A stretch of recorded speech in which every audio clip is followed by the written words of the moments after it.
Alo mà, rưỡi rếp cá chăm gì khi này cào cho. Còn pro, ai mà men sải lục pro đôi khi tiền. Hả mấy, con pro rồi bao má sải pro đôi khi chăng? Xong tơ. Lần trai hai. Bên đó mày cho nó cạnh bên đó mày nó cái cột này chơi phong. Không phải cầm cho ai cột đó.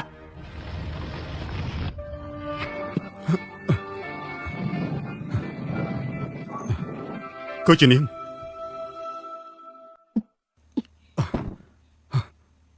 Aja, không phải sợi này đi cho cha men. Mày hai những là hành này. Chọc hai, hạp cho cái măng, bà khai trong cái gì ta cặp tiệt hai. Hai ba chuyện nó bây giờ nhỉ?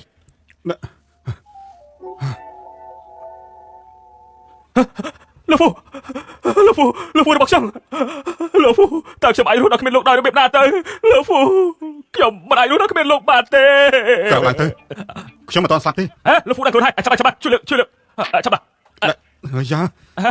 tao bận mơ, mình lúc đấy đã ban chuộc xong là bên này tại cái này nè. Tao tại xoay rồi này ở khơi. ស្រីចង្រៃស្ដាប់ឲ្យច្បាស់ឲ្យប្រាក់សំណងដែលស្លាប់បងប្រុសរួមទាំងបកគលផ្លាស់ផ្ទះក៏សម្បត្តិឲ្យយើងទាំងអស់មកដូច្នេះទេកូនប្រុសយើងនៅវាយឲ្យស្លាប់អេចាំធ្វើចំពោះម៉ាក់ខ្ញុំម៉ាក់មិនអីទេមែនទេមកតាន់ពេលល្អហើយកាលឪឯងស្លាប់ទទួលបានប្រាក់សំណងច្រើនណាស់ចាប់បកគលវាឲ្យយើងនៅចល័យសំណងរបស់ខ្ញុំដែលគាត់បានបាត់បង់ជីវិតដោយសារគ្រោះថ្នាក់ចរាចរណ៍សង្គ្រោះជីវិតអ្នកជំងឺរបេងធ្ងន់ធ្ងរបែបនេះព្យាបាលជាទេឈឺតែមួយផ្លែតឲ្យគ្រូពេទ្យចាក់ថ្នាំសម្លាប់ទៅលុយនេះគួរតែទិញការឲ្យកូនប្រុសយើងនិយាយម្ដងទៀតទៅមើលស្ដាប់មិនលឺមែនទេចង់ឲ្យយើងវាយឯងហ៎អេ bà hiền vay mạc xong, cầm thác xong khi miên bề tài sao? Mới chó, con pro khi mà dùng một hai pro năm hai, sau bây giờ mình xây mình nè mà đại càng bay phóng, lúc gặp pro tài rót ngay, cho chắc tại thưa ca chỉ một bộ đôi khi. Hello sợi, trong lúc play ra bọn pro phú, khi mình bay pro thì, xong lúc sấy cầm vô cho làm ấy. Mặt bàn tế, ta tự động được pro tài anh chánh, hai spine rock này đi năm mình nè, mà thôi chỉ ông cái đã bỏ con khi nhung vĩnh, bà anh phơi mặt bán, khi nhung con được đọ anh chạy đôi khi đấy. Mà, ê, xâm lĩnh anh chết. Ai à. ឆាប់ទិញប្រទេសនេះមកដូចឆ្នៃទេក៏មិនទៅផាក់ខ្ញុំឆ្លើយក្មេងស្រីត្រូវហើយក្មួយស្រីមកធ្វើជាអង្គរៈរបស់កូនប្រុសមីងយល់ព្រមទេលោកស្រីថាមីងធ្វើជាអង្គរៈ anh này, mình xong thế đang lục sấy. មិនសមរម្យស្អីទៅជាគ្រួសារអ្នកជំងឺមែនទេស្ថានភាពអ្នកជំងឺពេលនេះត្រូវការវះកាត់ឲ្យបានឆាប់កាន់តែល្អថ្លៃវះកាត់បូកនឹងថ្លៃតាមដានប្រហែលជា 1.5 លានយួនសូមរៀបចំឲ្យបានលឿន 1.5 លានយួនខ្ញុំអាចរកលុយច្រើនជាងនេះមកពីណាបានខ្ញុំចង់ដឹងថាធ្វើជាអង្គរៈអាចទទួលបានប្រាក់ខែប្រមាណដែរ 10000 គឺ 1 លានយួន 1 លានយួនជំរាបសួរច្បាស់បាត់ទៅណាហើយចំណាយប្រាក់ច្រើនអត់ប្រយោជន៍មែនពិតជាមនុស្សអត់បានការយើងមិនសមចំណាយប្រាក់ជួលពួកឯងទេ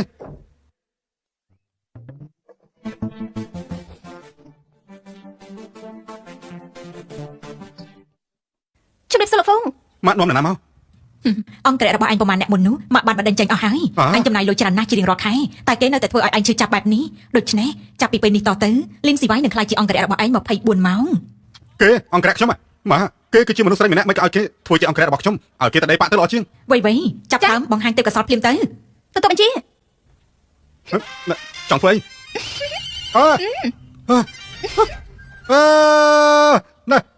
នេះចង់ធ្វើអីហ៎ ល្អណាស់ចាំមិនដែរលោកហ្វូពេញចិត្តអីទេកូនប្រុសអញចាំមិនហើយត្រូវចេះជោគយល់គ្នាលឺដែរទេចានាង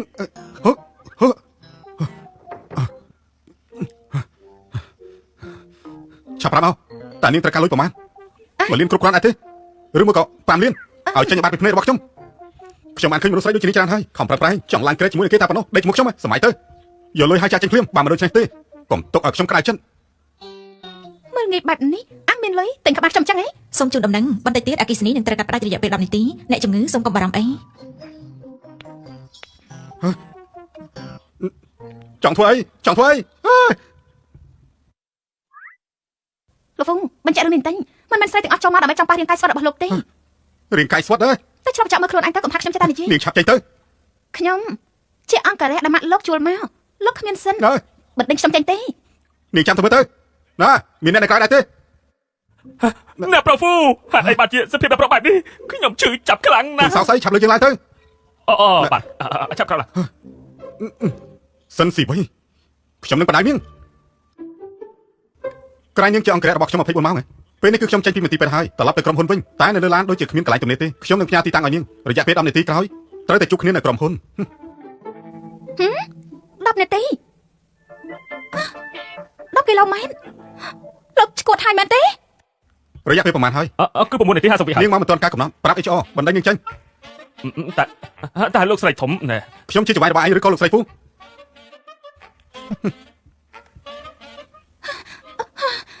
ទេបំផុតបានមកដល់ ណែនាងមិនអាចចូលបានទេ ហេតុអីទៅ ទៅហើយ1 2 3នាងជា2នាទីដូច្នេះនាងត្រូវបានបណ្ដេញចេញហើយ លោកនិយាយពីស្អី ណែ លោកមានចេតនាធ្វើវាឡើងដើម្បីដេញខ្ញុំចេញមែនទេ នាងជាអ្នកធ្វើខុសហើយនាងមានមុខមកសួរខ្ញុំទៀតខ្ញុំប្រាប់នាងទៅចុះត្រូវតែទៅឲ្យដល់ក្រុមហ៊ុននាងយឺត លោកគ្រាន់តែចង់ឈ្នះខ្ញុំមែនទេ ខ្ញុំបានផ្ដល់ឱកាសឲ្យនាងហើយតែនាងមិនបានទទួលការរំពឹងពីខ្ញុំ ល្អបើលោកពូចង់បណ្ដេញខ្ញុំណាបើអញ្ចឹងខ្ញុំនឹងទៅតែបើមានរឿងអីកុំវិលមករកខ្ញុំវិញឲ្យសោះ នាងចង់ធ្វើស្អីដាក់ណែណានៅខាងក្រៅចូលមក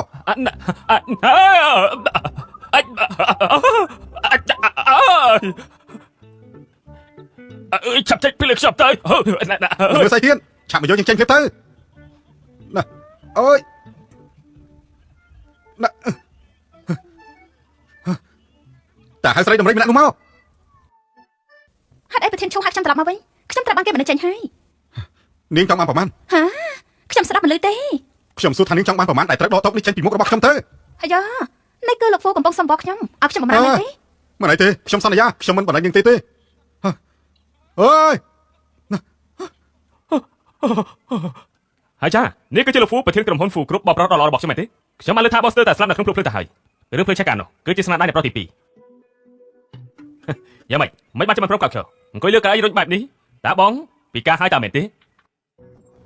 ទោះបីជាខ្ញុំពិការក៏ដោយប្រធានក្រុមហ៊ុនហ្វូគ្រប់កុំសង្ឃឹមថាឯងជាអ្នកស្នងតំណែងឲ្យសោះឯងជាកូនឥតខាន់ស្លាប្រពន្ធទី2តែប៉ុណ្ណោះទេ បងធំនៅតែរឹងរូបដដែលមានរឿងដែលខ្ញុំឲ្យកាលពីមុននៅតែមិនទាន់គ្រប់គ្រាន់ទៀតមែនទេណែកុំលោកហ្វូកុំវាយ ធានប៉ះច្បាយរបស់ខ្ញុំចង់ស្លាប់មែនទេធានប៉ះច្បាយរបស់ខ្ញុំចង់ស្លាប់មែនទេ អង្គការថ្មីរបស់ហ្វូចុងហើយគឺជាមនុស្សស្អីបងប្រុសរត់ជាថ្មីរបស់បងបានផ្លាស់ប្ដូរតែពីពេលណាយល់ថានេះជាស្រីត្រឹមខ្សោយឲ្យនាងវាយជើងបែកដៃមុនចុះ ឃើញមើលងាយនាង មើលងាយមែនយើងនឹងឲ្យនាងយំហើយលើជង្គង់ហើយជើងថាប៉ា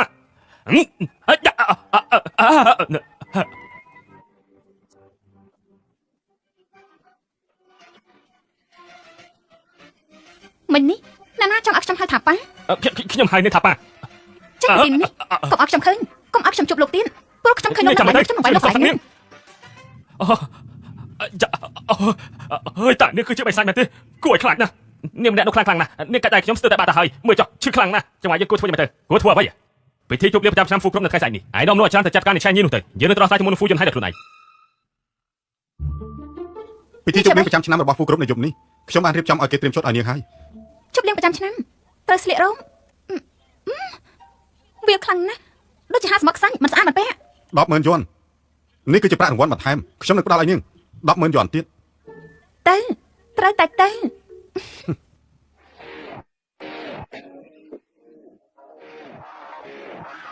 អូពួកឯងចាត់ទុកយើងសរសៃ សុំទោសលោកហ្វូលើកឡើងខ្ញុំនឹងចាត់ជាងនេះ ស្រីដំរីនោះមិនទាន់មកដល់ទេ គួរតែមកដល់ពេលឆាប់នេះហើយនៅពេល10នាទីទៀតទើបកម្មវិធីចាប់ផ្ដើម បានហើយចូលទៅមិនចាំនាងទេណា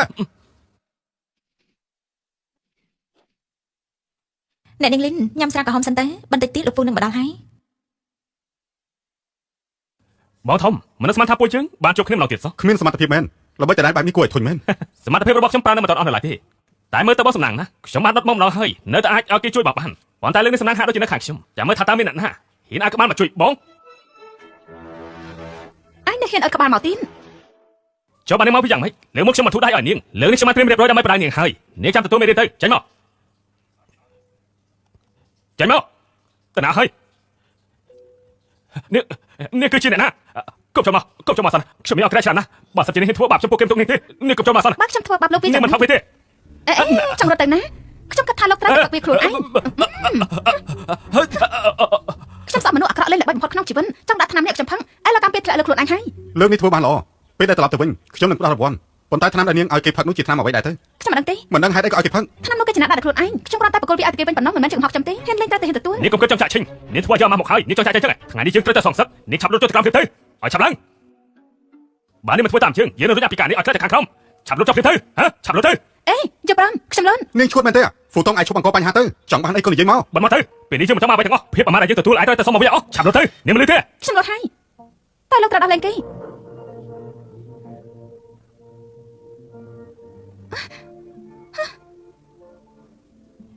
េះចឹងលោកមិនអីទេ មិនមែនជាពេលដែលត្រូវនិយាយពីរឿងនេះទេគិតតែពីរឿងរបស់នាងទៅ រឿងអីឆ្លើយមកលោកហកខ្ញុំមែនទេ ខ្ញុំស្ដាប់ខ្ញុំនិយាយសិនទៅមូលហេតុដែលខ្ញុំមិនក្រោកបាននោះគឺដោយសារ ភា តែ សារឿងអី គឺ សប្បាយចិត្តណាស់មែនទេលោកមកខ្ញុំជាមនុស្សងាយស្រួលបោកណាស់ហ៎មុននេះខ្ញុំពីលោកដើម្បីលោកហើយ មិនមែនទេគឺ មកនេះ ធ្វើអីអើយចាំធ្វើអីហើយណាអូនាង អាយ៉ាលោកហ្វូលោកមានអារម្មណ៍យ៉ាងម៉េចដែរអូកាំងហើយមែនទេងើបមិនរួចទេចាំខ្ញុំឲ្យគេជួយលោកទៅចុះណានៅទីនេះហើយនៅទីនេះហើយបន្តអង្គុយនៅទីនេះដល់ភ្លឺទៅ លីនស្វ័យចង់ទៅណាយកខ្ញុំទៅផងទៅណាអាយ៉ាថ្នាំបញ្ចេញរត់ហើយអើយជួយផងអ្នកណាក៏បានដែរ ចាំខ្ញុំផង ខ្ញុំមានចិត្តជួយលោកមិនខ្វល់ពីជីវិតខ្លួនឯងតែលោកបាច់ជាខកខ្ញុំមនុស្សអាក្រក់ដូចគ្នាតែទាំងអស់ហ្នឹងហើយអ្នកស្ដាច់ជើងទៀននឹងឈប់ក៏អញ្ចឹងដែរហើយអីក៏ពិបាកម្ល៉េះលោកមកតាមខ្ញុំធ្វើអី យកខ្ញុំចេញពីរទេះទៅនាងនៅហ៊ានអាចធ្វើមិនដឹងទៀតទេពេលនេះខ្ញុំក្រៅពីចង្វាយរបស់នាងហើយខ្ញុំក៏ជាអ្នកមានគុណរបស់នាងដែរមិនក៏នាងមិនដឹងគុណខ្ញុំសោះអញ្ចឹងឆាប់ដោះលែងខ្ញុំទៅឲ្យឆាប់ឡើងណាខ្ញុំពុំមាននាងឆាប់ដាក់ខ្ញុំចុះទៅខ្ញុំទុកពេលឲ្យ3នាទីឆាប់ឡើង3 2 1ឈប់សិនកុំទៅណាឆាប់ប្រាប់មកតើធ្វើយ៉ាងម៉េចឲ្យនាងយកខ្ញុំចេញណាឈប់ឡានថយក្រោយវិញនាងគិតយ៉ាងម៉េច បានខ្ញុំបដូរចិត្តហើយ ហើយយ៉ាឡនណាខ្ញុំមិនទៀមទាអ្វីច្រើនទេគ្រាន់តែឲ្យនាងគោរពភាពស្មោះត្រង់របស់ខ្ញុំបន្ទាប់មកយកខ្ញុំចេញពីលើរទេះនេះទៅចង់ធ្វើអីជុំលេងទៅតែបានទេឆាប់យកខ្ញុំចេញទៅ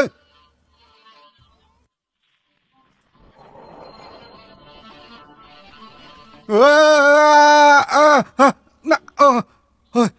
រួចហើយយ៉ាងម៉េចដែរ នាងហ៊ានខ្លាំងណាស់ចាំមើលខ្ញុំដេញនាងចេញ មិនបាច់ដេញខ្ញុំសុំលាឈប់ខ្លួនឯង លោកហ្វូច្បាស់ហើយថាមកចង់ប្រើតែរញនោះ អាប្រុសហេងសយ ណាអើយមិនទេខ្ញុំជាប្រធានក្រុមហ៊ុនហ្វូហើយក៏ជាចៅហ្វាយរបស់នាងដែរមិនយ៉ាងអាចឲ្យនាងធ្វើបែបនេះ គឺពេលនេះនាងបានលេឈប់ហើយ បាទ ខ្ញុំសុំលាឈប់ខ្លួនឯង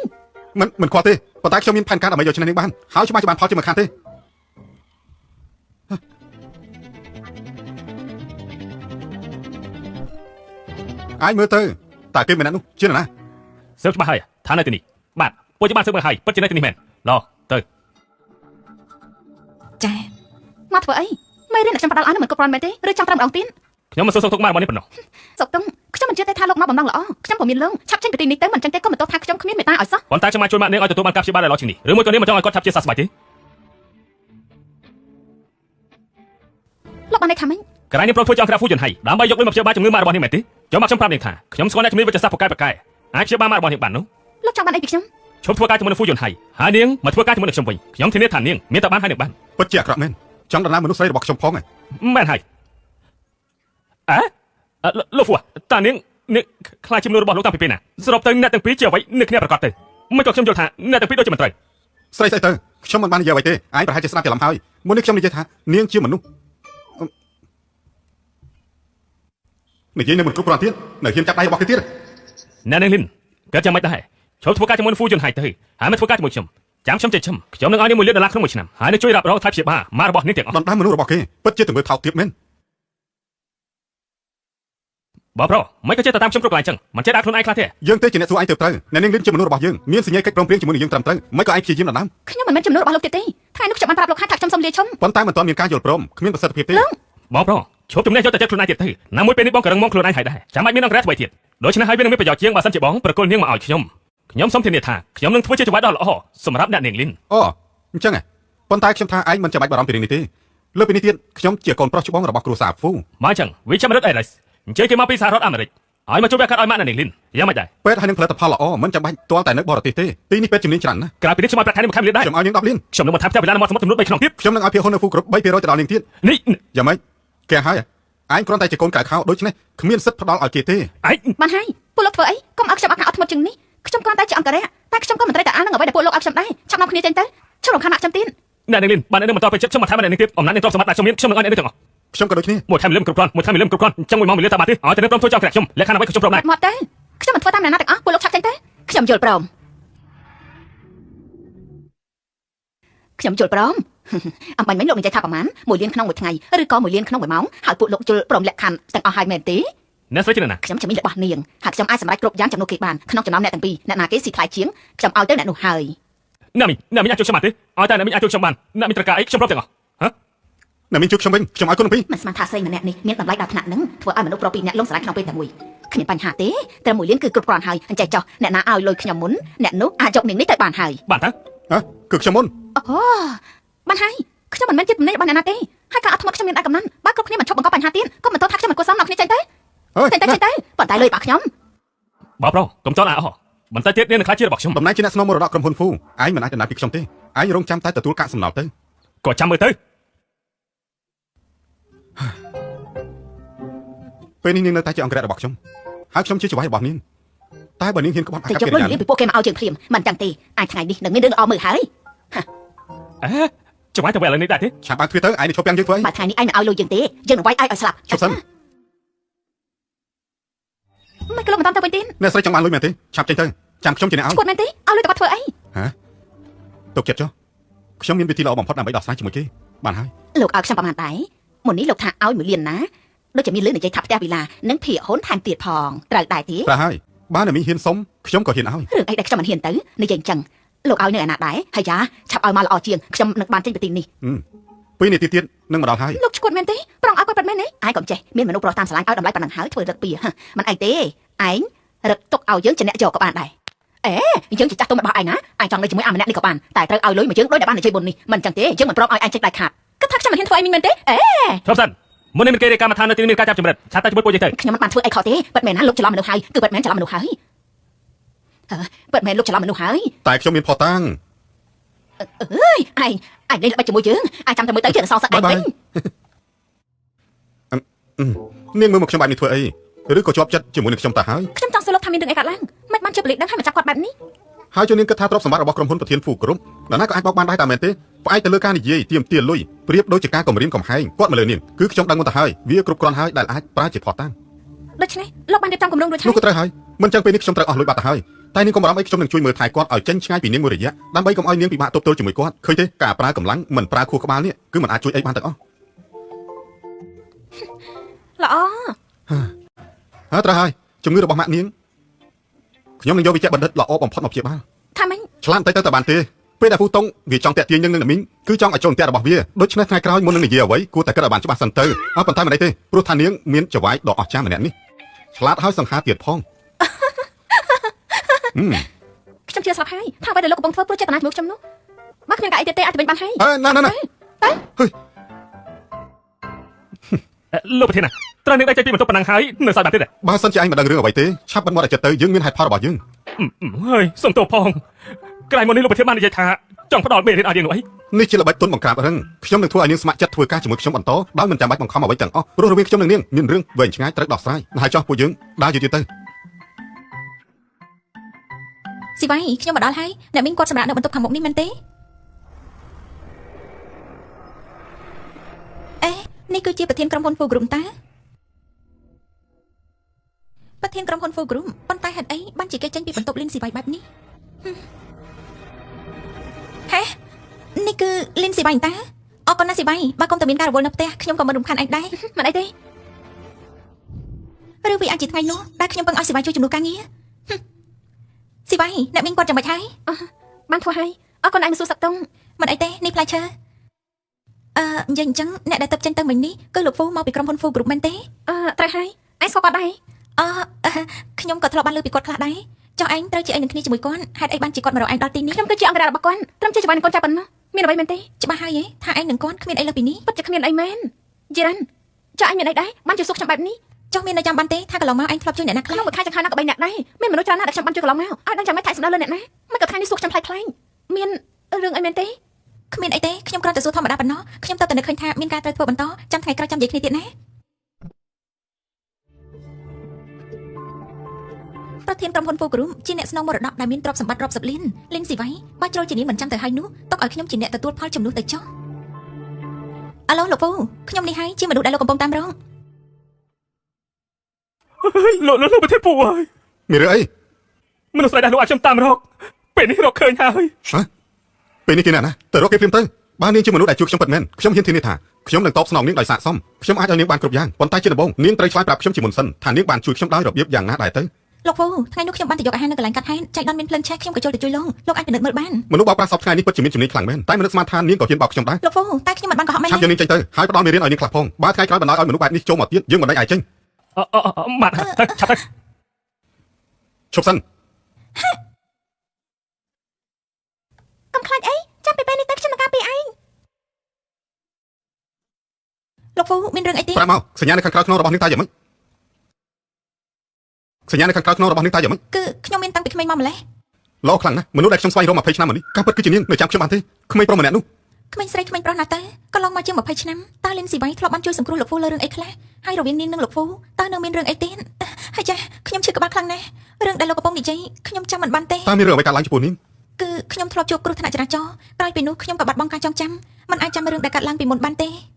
មិនអីទេទោះបីជានាងចាំមិនបានប៉ុន្តែខ្ញុំនៅតែសប្បាយចិត្តខ្លាំងណាស់ដែលរកនាងឃើញឯងរៀបចំកន្លែងស្នាក់នៅមួយឲ្យនាងសៀយកបន្ទប់ប្រណិតបំផុត បន្ទប់ប្រណិតបំផុតទេសំណាងល្អណាស់ដែលខ្ញុំបានរៀបចំទុកមុនធ្វើវាឲ្យដូចលីនស៊ីវ៉ៃមិននឹកស្មានសោះថាសញ្ញាពីកំណត់មួយនេះវាជាកូនសោធ្វើឲ្យលោកពូព្រមទទួលស្គាល់យើងបានវាយកុំបន្ទោសខ្ញុំអីណាទោះខ្ញុំមិនដឹងថាហេតុអីបានជាលោកពូភ្ញាក់ផ្អើលពេលឃើញស្នាមពីកំណត់នេះប៉ុន្តែវាបានខ្លាចជារឿងល្អសម្រាប់ខ្ញុំហើយតើស្រីណាទៅដែលមិនចង់បាននោះ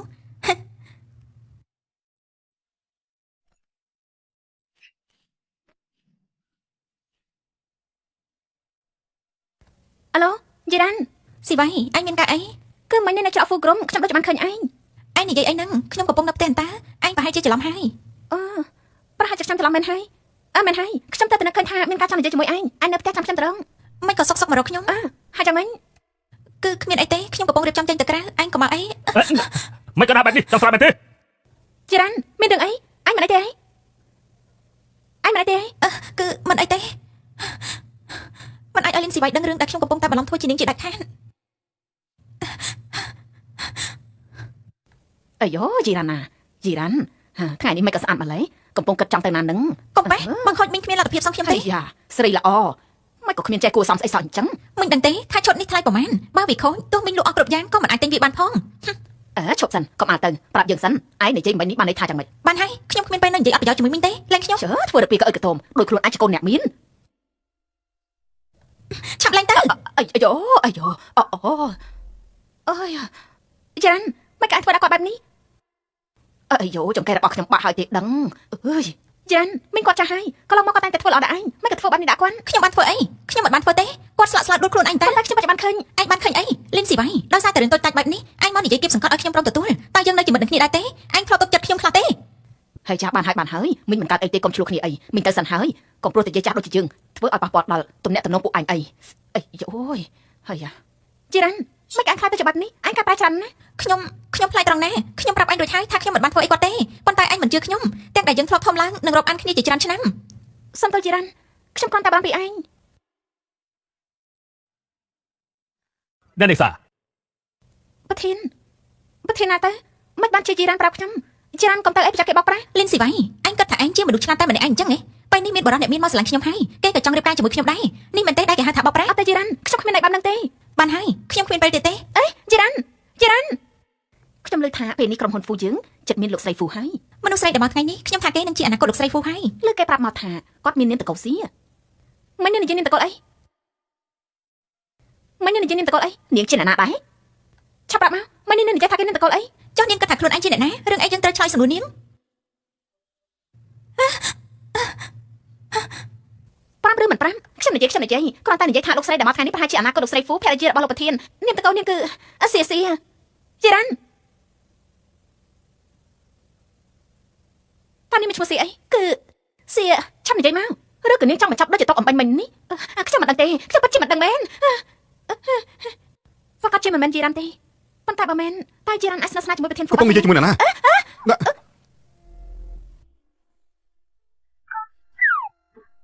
ហើយយ៉ាកូនប្រុសខ្ញុំទីបំផុតរកឃើញស្នេហ៍ពិតហើយ អត់ទេស្រាប់ខ្ញុំបោកស្រាយសិន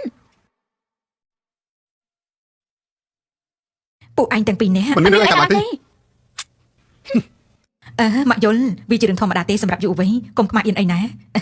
តាំងពីដើមមកខ្ញុំមិនដែលរំពឹងទេថាកូនប្រុសជើងល្អរបស់ខ្ញុំមានថ្ងៃនេះនឹងគេវាជារឿងល្អខ្លាំងណាស់ខ្ញុំចិត្តបានចៅពរនឹងគេហើយ ម៉ាក់មកក្រុមហ៊ុនធ្វើអីពីដើមមកម៉ាក់មិនដែលចាប់អារម្មណ៍មកក្រុមហ៊ុនទេថ្ងៃនេះស្រាប់តែចេញមក ម៉ាក់មិនចង់មកប្រហែលទេប៉ុន្តែបើម៉ាក់មិនមកពិតជាស្ដាយក្រោយហើយព្រោះមិនបានឃើញរូបភាពពួកឯងទាំងពីរមិញនេះនិយាយពីអាកំឡោះឯងវិញម៉ាក់បានលើទូទាំងក្រុមហ៊ុនគេនិយាយថាក្រុមហ៊ុនហ្វូចិត្តមានចៅហ្វាយស្រីហើយហេតុអីបានជាឯងមិនប្រាប់ម៉ាក់គិតចង់លាក់ម៉ាក់ដល់ពេលណាទៀតហ៎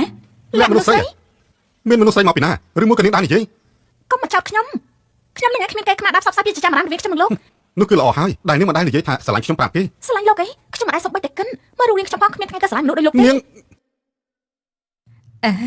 ឈប់ខ្សឹបគ្នាបានហើយកុំបារម្ភអីម៉ាក់នឹងលាក់រឿងនេះជាការសំខាន់តែពួកឯងត្រូវប្រាប់ម៉ាក់ដូចគ្នាថានឹងមានគម្រោងរៀបការនៅពេលណាដែរឬទេ ម៉ាក់យល់ច្រឡំហើយកូននឹងគេគឺពិតជាគ្មានអ្វីកើតឡើងជាមួយគ្នាពិតមែនខ្លួនជាស្រីតែកាយវិការដូចប្រុសបែបនេះ គួរឲ្យអស់សំណាញ់មនុស្សប្រុសដូចលោកសម្បល់ដូចមន់ក៏មិនត្រូវចិត្តខ្ញុំដូចគ្នា នាងជេរខ្ញុំហ៎ បានហើយគូឯងទាំងពីរនេះដូចជាឆ្មាកដុលអញ្ចឹងសម្រាប់ថាមង្គលការទុកឲ្យម៉ាក់ជាអ្នកចាត់ចែងទៅចុះណា រៀបការ ពេលនេះបញ្ហាត្រូវបានដោះស្រាយរួចហើយអញ្ចឹងម៉ាក់ទៅវិញហើយណាថ្ងៃនេះជាថ្ងៃអីមិនបានជាមានក្តីសុខខ្លាំងម្ល៉េះ ណាមីងចូលច្រឡំហើយខ្ញុំមិនមែនហើយចាប់ប្រធានហ្វូមិនគិតជួយនិយាយអីខ្លះទេខ្ញុំប្រងពួកអង្គរៈលោកមិនក៏ចង់ឲ្យខ្ញុំធ្វើជាប្រពន្ធលោកទៀតហើយ ខ្ញុំមិនដែលគិតថាខ្ញុំចង់យកនាងធ្វើជាប្រពន្ធរូបរាងនឹងកម្លាំងដូចជាមនុស្សប្រុសគ្មានការតាក់ទាញតែប្រុសណាចង់រៀបការជាមួយនាង មិនដែលកិនពេលចាំរ៉ាំលេចឡើងបានយ៉ាងម៉េច ខ្ញុំចង់ដឹងថាវាកើតឡើងបានយ៉ាងម៉េចឯងឆាប់ទៅពិនិត្យមើលថាការផ្សព្វផ្សាយនេះចេញមកពីចំណុចណាចំណែកនាង លោកមើលអីបើលោកមើលខ្ញុំទៀតខ្ញុំមិនចាប់ភ្នែកលោកអត់ខ្វះ គ្មានអ្វីដែលត្រូវមើលទេគ្មានចាប់អារម្មណ៍ស្អីផងប៉ុន្តែខ្ញុំថានាងទៅវិញទេដែលព្យាយាមនៅក្បែរខ្លួនរបស់ខ្ញុំតាក់ទាញខ្ញុំឲ្យស្រឡាញ់នាងតែមែនទេ ខ្ញុំនេះស្រឡាញ់លោកហើយឈឺក្បាលហើយហូចចិន ហើយនាងចង់ទៅណា ចង់ឲ្យខ្ញុំនៅទីនេះជាមួយលោកពេញមួយថ្ងៃមែនទេឬមួយប្រធានហ្វូកំពុងកាត់អីលើខ្ញុំ ត្រឹមត្រូវហើយព្រោះនាងជាអង្គរៈរបស់ខ្ញុំដូច្នេះនាងត្រូវនៅក្បែរខ្ញុំ24ម៉ោងបើនាងមិននៅជាមួយខ្ញុំហើយមានរឿងអ្វីកើតឡើងតើខ្ញុំគិតយ៉ាងម៉េចធ្វើជាអង្គរៈទៅហើយហេតុអីក៏គ្មានទំនួលខុសត្រូវបែបនេះចង់ធ្វើអីភ្លេចហើយថាខ្ញុំជាចៅហ្វាយហើយខ្ញុំក៏ជាអ្នកមានគុណជួយម្ដាយរបស់នាងដែរខ្ញុំបានជួយនាងជាច្រើនខ្លាំងណាស់ មិននឹងហ៊ានទៅលោកហ្វូលោកជាចៅហ្វាយដ៏ល្អខ្ញុំនឹងបម្រើលោកឲ្យបានល្អបំផុត បែបនេះទៅគួរឲ្យស្រឡាញ់បន្តិចនៅឈប់ដល់ណាទៀតមកតាមខ្ញុំទៅ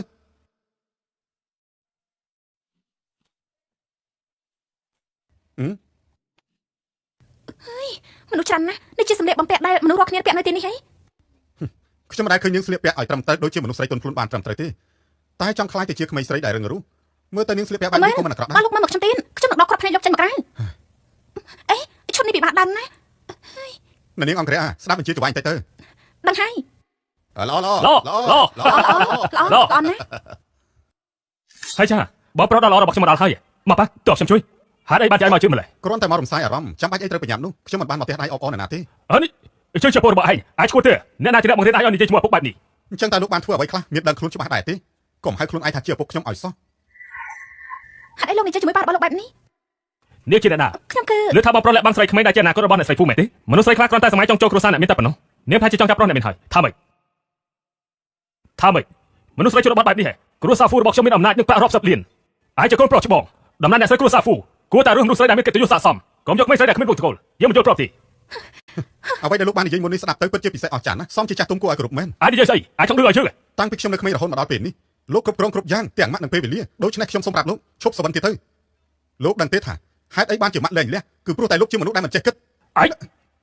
គ្រួសារហ្វូបានផ្ដល់កំណត់ឲ្យឯងនឹងចិញ្ចឹមឯងឲ្យមានជីវភាពល្អបើគ្មានយើងឯងគិតថាឯងមានថ្ងៃនេះទេ លោកមិនបាច់បង្កើតខ្ញុំទេជាកូនប្រុសច្បងនៅក្នុងគ្រួសារហ្វូនេះគិតថាគួរតែមានមោទនភាពដែរទេដែលមានឪពុកស្រីឃ្លានស្រឡាញ់ផលប្រយោជន៍ជាងស្រឡាញ់ប្រពន្ធកូនទៅទៀតម្ដាយរបស់ខ្ញុំជាស្ត្រីស្មោះត្រង់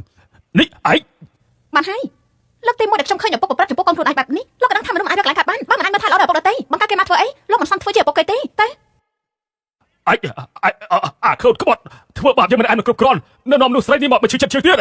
ប៉ះវាគឺជាកំហុសរបស់ខ្ញុំដែលធ្វើឲ្យបងខ្ញុំយល់ច្រឡំក្មេងស្រីលឿនបែបនេះអាចតែមកប្រាប់បានយ៉ាងម៉េចទៅខ្ញុំជឿថាគាត់មិនមែនមើលមិនដឹងទេស្ទើរតែមិនជឿនឹងភ្នែកយើងធ្លាប់គិតថាគេគឺជាមនុស្សដែលមានប្រយោជន៍ចាត់ទុកគេជាកូនប្រុសក្នុងមង្គលគ្រួសារយើងក៏បាបប្រគល់សិទ្ធិមរតកគ្រួសារហ្វូឲ្យទៅគេតែមើលទៅមរតកគ្រួសារហ្វូត្រូវពិចារណាឡើងវិញហើយ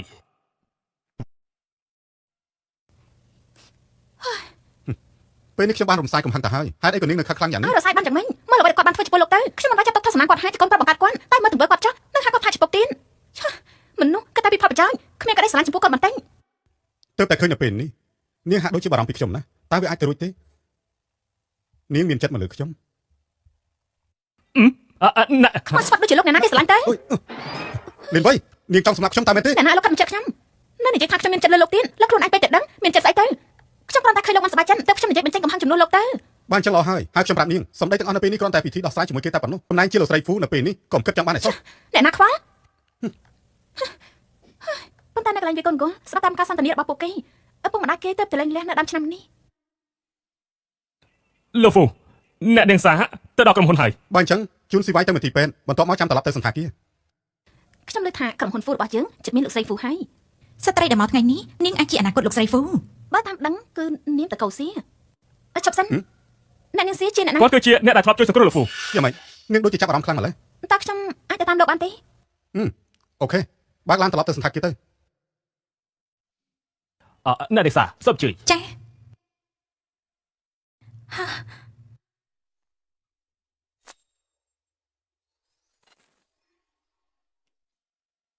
សូមស្វាគមន៍អ្នកនាងសៀ អ្នកនាងសៀដាក់របស់នៅលើតុហើយចេញទៅចុះ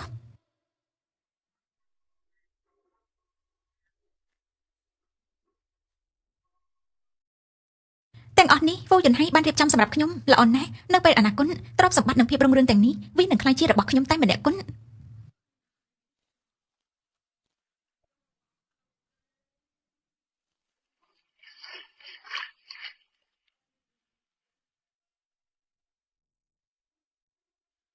លោកហ្វូមកដល់ហើយនៅ គាត់កំពុងធ្វើដំណើរមកតាមផ្លូវហើយ ល្អអញ្ចឹងរៀបចំអាហារទៅខ្ញុំចង់ញ៉ាំជាមួយលោកហ្វូ បាទ ថ្ងៃនេះខ្ញុំបានត្រៀមឈុតយ៉ាងពិសេសសម្រាប់តាក់ទាញចិត្តលោកហ្វូបើតាមមុនស្នេហ៍របស់ខ្ញុំគ្រាន់តែលបួសបន្ទិញពេលនោះអង្គនឹងខ្លាចជាបាយហើយតំណែងលោកស្រីហ្វូនឹងមិនឆ្ងាយពីខ្ញុំទេ អ្នកនាងសាលោកហ្វូមកដល់ហើយ មកដល់ហើយល្អណាស់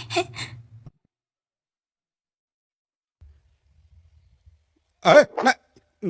ទុនខ្លួនបន្តិចបានទេខ្ញុំជាចៅហ្វាយរបស់នាងណាមើលថែម្ចាស់បន្តិចទៅ ខ្ញុំជាអង្គរៈមិនមែនចំម៉ាត់ដោះនៅចង់បានអីទៀត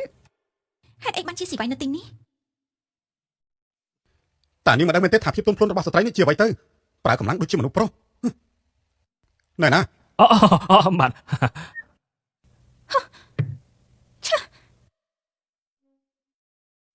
លោកហ្វូមកដល់ហើយ យីរ៉ាន់ណែណា អ្នកនាងសានៅបន្ទប់ធំជាន់ទី2លោកហ្វូត្រូវការខ្ញុំហៅនាងមកទេ មិនទេខ្ញុំត្រូវនាងដល់ខ្លួនឯង ជីរ៉ាន់ខ្ញុំស្ដាប់មិនច្រឡំទេគ្រប់គ្នាហៅថាអ្នកនាងសៀតែលោកហ្វូហៅថាជីរ៉ាន់ឬមួយអ្នកនាងសៀមិនកចាយដំខ្លាំងម្ល៉េះឈ្មោះនៅនាងតកោដូចជាសៀជីរ៉ាន់ដែលខ្ញុំធ្លាប់ស្គាល់មិនអាចទេមិនអាចរួចទេអេចង់ឡើងទៅលើផ្ទះទាំងឈឺបែបនេះមែនទេត្រូវការជំនួយដាក់អាន ទៅ ហើយ នេះជាចនាយន្តផ្ដាច់មុខរបស់ខ្ញុំនាងត្រូវឡើងនៅខាងនោះ ខ្ញុំល្អហ្វូយន្តហៃចាំមើលដល់គ្នាហើយ ហើយអូខ្ញុំភ្លេចប្រាប់ជាន់ទី29 ថាម៉េចជាន់ទី29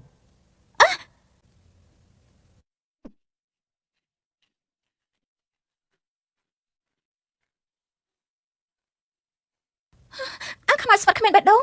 លើកទី1គេត្រូវខ្ញុំរត់ទៅក្រុមហ៊ុន10គីឡូលើកទី2ខ្ញុំត្រូវឡើងជាន់ទី29បានសប្បាយចិត្តនឹងធ្វើបាបខ្ញុំសិនទៅហ្វូយន្តហៃចាំឲ្យច្បាស់ថ្ងៃណាមួយមិននឹងឲ្យខ្មៅលុតចង្គង់ចោះ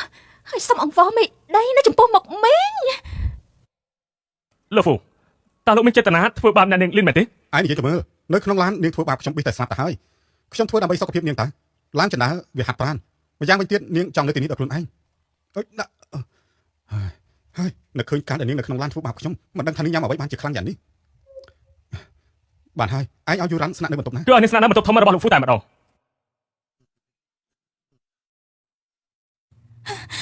តើធ្វើយ៉ាងម៉េចទៅលីនស៊ីវ៉ៃក៏នៅទីនេះដែរឥឡូវនេះខ្ញុំមិនអាចបង្ហាញខ្លួនបានទេមិនត្រូវឲ្យលោកហ្វូដឹងពីអាកប្បជាដាច់ខាតខ្ញុំត្រូវប្រើល្បិចសិន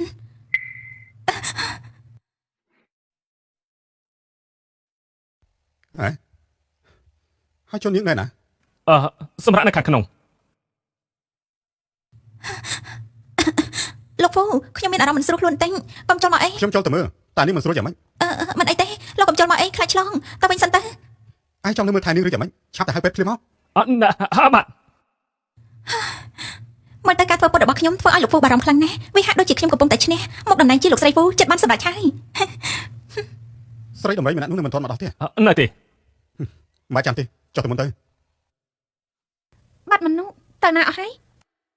មិនអាចនៅបន្តបែបនេះបានទេលីនស៊ីវ៉ៃត្រូវតែចាក់ចេញពីលោកហ្វូបើមិនដូច្នោះគ្រប់យ៉ាងនឹងត្រូវលាតត្រដាង បន្ទប់នេះមែនទេ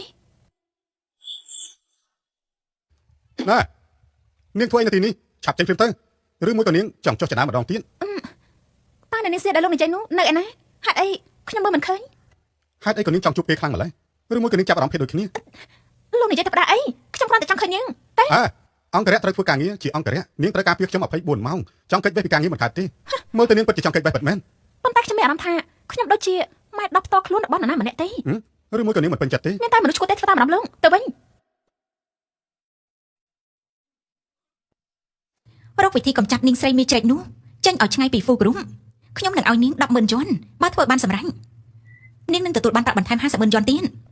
សូមអរគុណលោកស្រីរឿងល្អបែបនេះទុកចិត្តលើខ្ញុំចោះលោកហ្វូបញ្ជាឲ្យនាងយកឯកសារទាំងនេះទៅការិយាល័យរបស់គាត់ហើយចូលទៅបន្ទប់លេខ 2 ជាន់ទី 7 យកឯកសារផ្សេងទៀតទៅផងនាងជាអ្នកណាយ៉ាងម៉េចនាងចង់មិនស្ដាប់បញ្ជាលោកហ្វូហ៎ឆាប់ទៅបានខ្ញុំទៅលោកហ្វូបញ្ជាឲ្យនាងយកឯកសារទាំងនេះទៅការិយាល័យរបស់គាត់ហើយចូលទៅបន្ទប់លេខ 2 ជាន់ទី 7 យកឯកសារផ្សេងទៀតទៅជាមួយផងមានចេតនាចង់បោកខ្ញុំគិតថាមនុស្សចាំស្រុកបោកណាស់ហីគំនិតឆ្លាតវៃបែបនេះត្រូវតែជាបងស្រីលីនដានាងនោះជាស្រីមកពីខាងណាមិនដឹងគ្មានសមត្ថភាពធ្វើការអីទេបើតាមខ្ញុំគិតនាងចង់លបងលោកហ្វូប្រកាសណាស់មែនហើយមនុស្សស្រីដូចនេះខ្ញុំឃើញច្រើនអណ្ដាតចង់ឡើងដើមឈើមិនទេប្រហែលខ្លួនថាស័ក្តិសមឬអន់បងស្រីលីនដាពិតជាឆ្លាតណាស់ដែលប្រើល្បិចនេះឲ្យនាងទៅអាគារខាងលិចឬឯកសារទាំងអស់នោះដល់ស្លាប់សូមជួយជាផ្លូវបន្តិចចាំមិនដែរអ្វីដែលនាងចង់បានខ្ញុំយកមកហើយនេះខ្ញុំមិនច្រឡំទេអីច្បាស់នឹងភ្នែកហើយតែឆ្ងល់ណាស់នាងអាចរើឯកសារច្រើនម្លឹងម្នាក់ឯងយ៉ាងម៉េចបានទៅនៅឈប់ធ្វើអីទៀតមិនឆាប់ទៅរៀបចំទៅចាខ្ញុំលើកមិនរួចទេធ្ងន់ណាស់គ្មានបានកា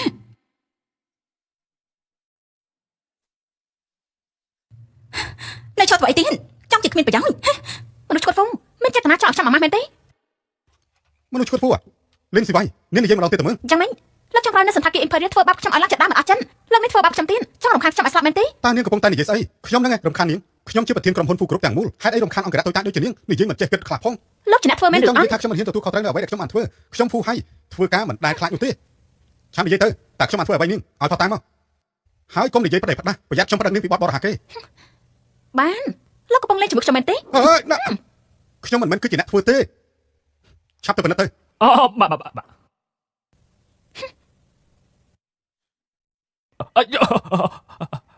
ទលោកហ្វូគឺខ្ញុំបានឃើញហើយ គឺអ្នកនាងលេងដាស់មកពីការិយាល័យលេខាមិនក៏ធ្វើបែបនេះអ្នកណាជាអ្នកបញ្ជានាង លោកហ្វូគឺចាំតុងកុំនិយាយរឿងនេះឲ្យនរណាម្នាក់ដឹងអសោះព្រោះបើរឿងនាងទទួលបានលុយពីខ្ញុំត្រូវបានបែកធ្លាយដល់ពេលនោះនាងនឹងត្រូវពិបាកជាមិនខាន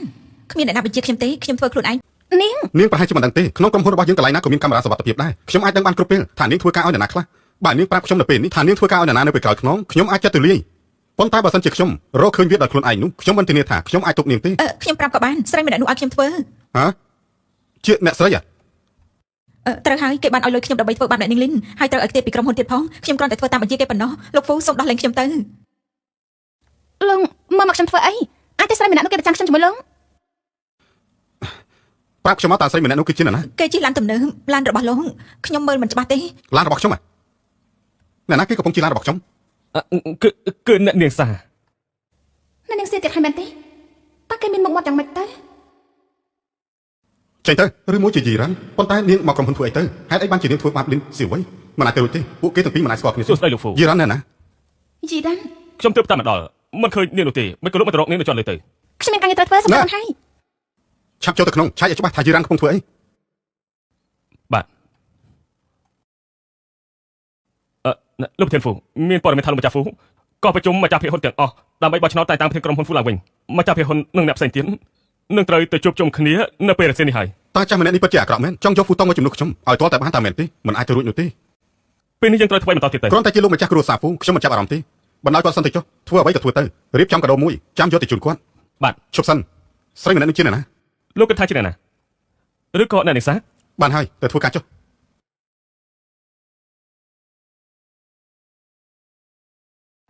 អ្នកនៅតាណាដែរ ខ្ញុំទទួលបញ្ជាពីលោកហ្វូឲ្យមកទីនេះ លោកហ្វូតើលោកហ្វូមួយណាទៅ លោកហ្វូយន់ហើយនឹងហើយតើឈ្មោះហ្វូប្រហែលមានច្រើនអ្នកមែនទេបានជាមិនស្គាល់ ទីនេះមិនអនុញ្ញាតឲ្យចេញចូលតាមចិត្តទេតាមមកលឺនិយាយទេឆាប់ចេញទៅកន្លែងបែបនេះមិនស្វាគមន៍អ្នកក្រទេបើគ្មានការណាទុកមុនកាន់តែមិនអាចចូលបានកុំមកចំប្រើថតក្រៅឆាប់ចេញទៅ អញ្ចឹងណាខ្ញុំត្រូវចូលនៅទីនេះឲ្យបានចាំមើលអ្នកណាហ៊ានខាត់ខ្ញុំ ណាធ្វើចង់ធ្វើ តែមើលត្រូវណាត់ទុកជាមួយទៀតដែរទេ ហ៊ានបាច់ចាំ ពេលនិយាយពីល្អៗមិនស្ដាប់ចូលចិត្តតែអប្រើកម្លាំង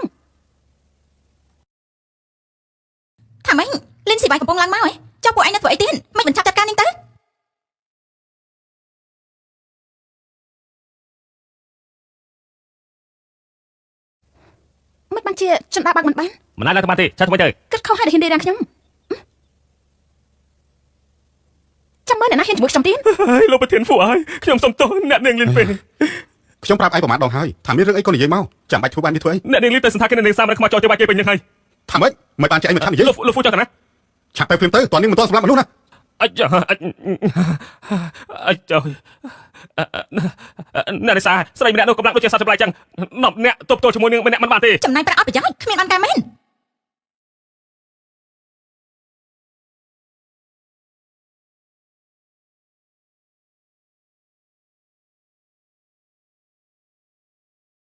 អ្នករិសាគ្រួសារអ្នកស្រីបានសុំមកទេពេលនេះអ្នកជំងឺធ្ងន់ធ្ងរត្រូវផ្ញើវេះកាត់បន្ទាន់ ចាប់បានខ្ញុំតែឥឡូវនេះលីនស៊ីវ៉ៃនាងមិនអាចយកឈ្នះខ្ញុំបានឡើយខ្ញុំមិនព្រមឲ្យនាងមកបំផ្លាញផែនការរបស់ខ្ញុំខ្លាចជាលោកស្រីហ្វូមនុស្សស្រីដែលមានស្ដុកស្ដំបានជាដាច់ខាតអាឡូខ្ញុំមានការងារមួយឲ្យឯងធ្វ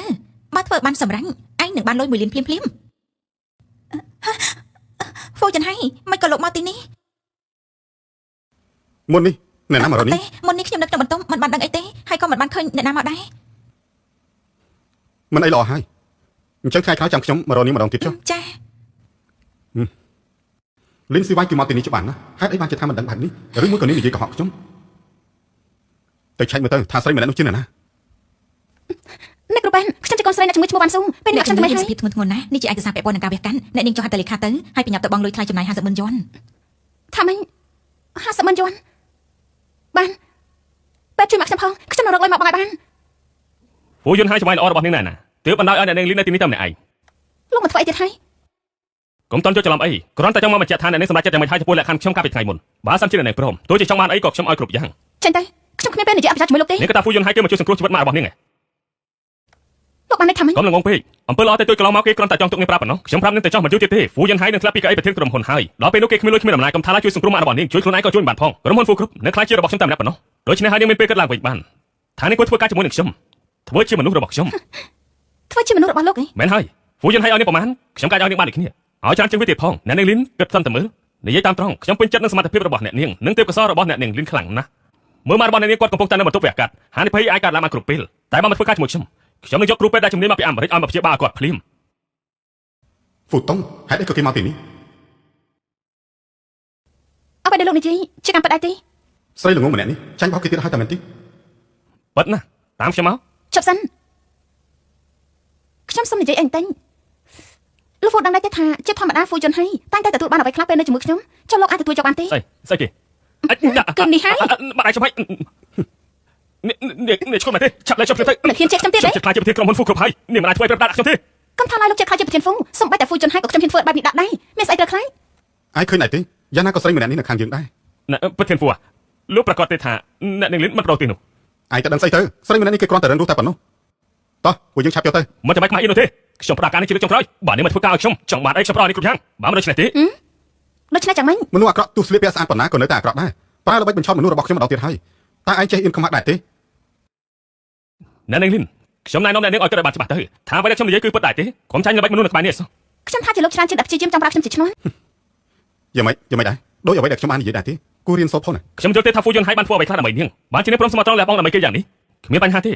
េបើវិធីនេះខ្ញុំយកនាងមកធ្វើចង់រកខ្ញុំមិនបានខ្ញុំមានវិធីផ្សេងច្រើនទៀត យ៉ាងម៉េចល្បិចស្អីទៀតហើយឯងពិតជាមិនស្គាល់ល្អអាក្រក់មែន បបប្រុសមានមោទនភាពសិនចុះថ្ងៃស្អែកហ្វូគ្រប់មានកិច្ចប្រជុំម្ចាស់ភាគហ៊ុនលោកប៉ាឱកាសធ្មត់ជាមួយនឹងបងហើយដូច្នេះថ្ងៃស្អែកតំណែងប្រធានក្រុមហ៊ុនហ្វូ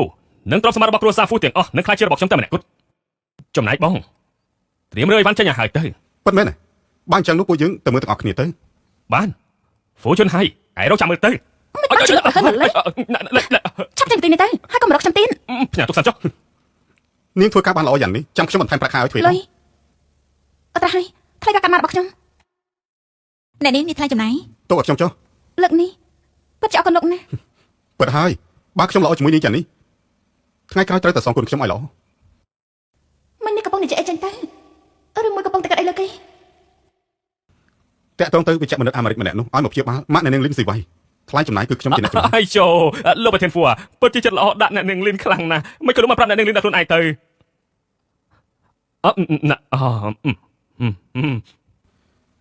បានហើយពេលវាកាត់ម៉ាក់របស់នាងរួចហើយគឺជាធម្មតាវិញហើយលែងអីត្រូវបារម្ភទៀតហើយណាចាំខ្ញុំឲ្យពេទ្យពិសេសមកជួយមើលថែគាត់ជំនួសនាងទៅចុះតែត្រូវទៅជាមួយខ្ញុំសិន ទៅណា ខ្ញុំនឹងនាំនាងទៅមើលការសម្ដែងល្ខោនវិឈុន កិច្ចប្រជុំបញ្ឆាភាពថ្ងៃនេះសុទ្ធតែចំនួនរបស់ខ្ញុំទាំងអស់ហ្វូជនហើយចង់ដឹងណាឯងដោះស្រាយបញ្ហានេះចឹងមិន ហ្វូយន្តហើយកាត់តែហួសហេតុពេកហើយក្រុមហ៊ុនមួយរយៈនេះធ្លាក់ចុះខ្លាំងណាស់បើនៅតែបន្តឲ្យគេកាន់រាល់ថ្ងៃក្រុមហ៊ុនច្បាស់ជាត្រូវបិទទ្វារជាមិនខានទេគួរទម្លាក់គេចោលទៅ កាន់ការងារក៏មិនកើតហើយនៅមានពាក្យចចាមអារម្មណ៍ជាមួយមនុស្សស្រីទៀតជាប្រធានក្រុមហ៊ុនមិននឹងអាចមានរឿងអាស្រូវបែបនេះបានទៅវាប្រកាសជាប៉ះពាល់ដល់អាជីវកម្ម ខ្ញុំមិនយល់ព្រមឲ្យមនុស្សបែបនេះគ្រប់គ្រងក្រុមហ៊ុនជាដាច់ខាតត្រូវដល់ដំណើរគេចេញហើយដាក់អ្នកថ្មីចំនួនដំណើររបស់គេវិញ មិនហើយដកចេញពីក្រុមគ្រប់គ្រង អ្នកណាខ្លះដែលចង់ដកខ្ញុំចេញលោកហ្វូលោកនៅក្មេងខ្ចីពេកហើយសម្រាប់ការងារនេះចាស់ទុំជាច្រើនបានសម្រេចចិត្តហើយថានឹងត្រូវដកលោកចេញលោកពូលីខ្ញុំមិនទាន់បាននិយាយអ្វីទេមិនទៅឆាប់ប្រតិកម្មម្លេះប្រៀបដូចជាចោរដែលលួចអ្វីមួយហើយខ្លាចមានគេដឹងកាត់តែព្រៀបណាខ្ញុំទៅបានធ្វើអ្វីទៅមិនក៏និយាយបែបនេះចំពោះខ្ញុំ ហ្វូយន្តហើយបើគ្មានផតាំងលោកមិនអាចចោទប្រកាន់គាត់បានទេវាជាទង្វើអសិលធម៌ហើយល្ងងខ្លាំងណាស់ ទោះបីជាខ្ញុំមិនទាន់បង្ហាញខុសតាំងតែខ្ញុំគ្រាន់តែមានបំណងល្អមិនចង់ឲ្យគេបោកប្រាស់ដូចជាក្របីហើយ នេះលោក បងធំអ្វីដែលគាត់និយាយសុទ្ធតែជាការពិតហើយគាត់ក៏ជារឿងច្បងនឹងចាស់ទុំបងដែរមិនក៏បងនិយាយដាក់ពួកគាត់បែបនេះទៅវិញបងប្រុសបងត្រឹមចិត្តទៅទោះបីជាខ្ញុំមិនបានជាកូនស្របច្បាប់ប៉ុន្តែអ្នកនៅទីនេះមិនយល់ស្របឲ្យបងកាន់អំណាចជាប្រធានក្រុមហ៊ុនទៀតនោះទេហើយដំណើរប្រធានក្រុមហ៊ុនមិនអាចជារបស់អ្នកក្រៅពីខ្ញុំបានទេ អញ្ចឹង មកចាប់ខ្ញុំទាំងអស់គ្នាខ្ញុំនឹងថាអ្នកទាំងអស់គ្នាភាគច្រើនមានបញ្ហាជាមួយនឹងបងប្រុសខ្ញុំដោយកន្លងមកបាទរបស់ខ្ញុំមិនគាត់បានចេះតែឲ្យគាត់រឿយៗធ្វើឲ្យគាត់រាល់ថ្ងៃនេះកាន់តែក្រអឺតក្រទមប៉ុន្តែកិច្ចប្រជុំថ្ងៃនេះលោកបាទរបស់ខ្ញុំនឹងប្រមេរៀនឲ្យគាត់នឹងដកដំណើរជាប្រធានក្រុមហ៊ុនរបស់គាត់ខ្ញុំគិតថាគ្រប់គ្នាបានដឹងហើយពួកជើងដឹងមានតែគេទេដែលមិនដឹងហើយតែគិតថាពួកជើងរួមធ្វើបាបគេទៅវិញ ខ្ញុំព្រមស្ដាប់ឡើងបានហើយនៅជាគេពេញមកតែដោះស្រាយប្រាប់គេថាខ្លួនឯងនិយាយបំណងល្អដូចជាលោកម្នាក់នេះពិតជាអាក្រក់ទាំងចិត្តអាក្រក់ទាំងមុខមែនខ្ញុំព្រមនឹងធ្វើបែបនេះមិនបានទៀតទេ តើស្រីម្នាក់នេះគឺជានរណាទៅ ទីនេះមិនមែនជាកន្លែងដែលនាងចូលមកតាមចិត្តទេអ្នកណាក៏បានយកនាងចេញទៅ តើស្រីម្នាក់នេះគឺជានរណាទៅ ទីនេះមិនមែនជាកន្លែងដែលនាងចូលមកតាមចិត្តទេអ្នកណាក៏បានយកនាងចេញទៅ បាទ តែប៉ុណ្្នឹងអ្នកទេហីគ្រាន់តែជាកូនឆ្កែពី3ក្បាលប៉ុណ្ណោះមិននឹងធ្វើឲ្យដៃជើងរបស់ខ្ញុំរមាស់ទៅតែក៏ល្អខ្ញុំខានហាត់ប្រាណយូរហើយមកកុំដៅសាច់ដុំជាមួយគ្នាក៏ល្អដែរ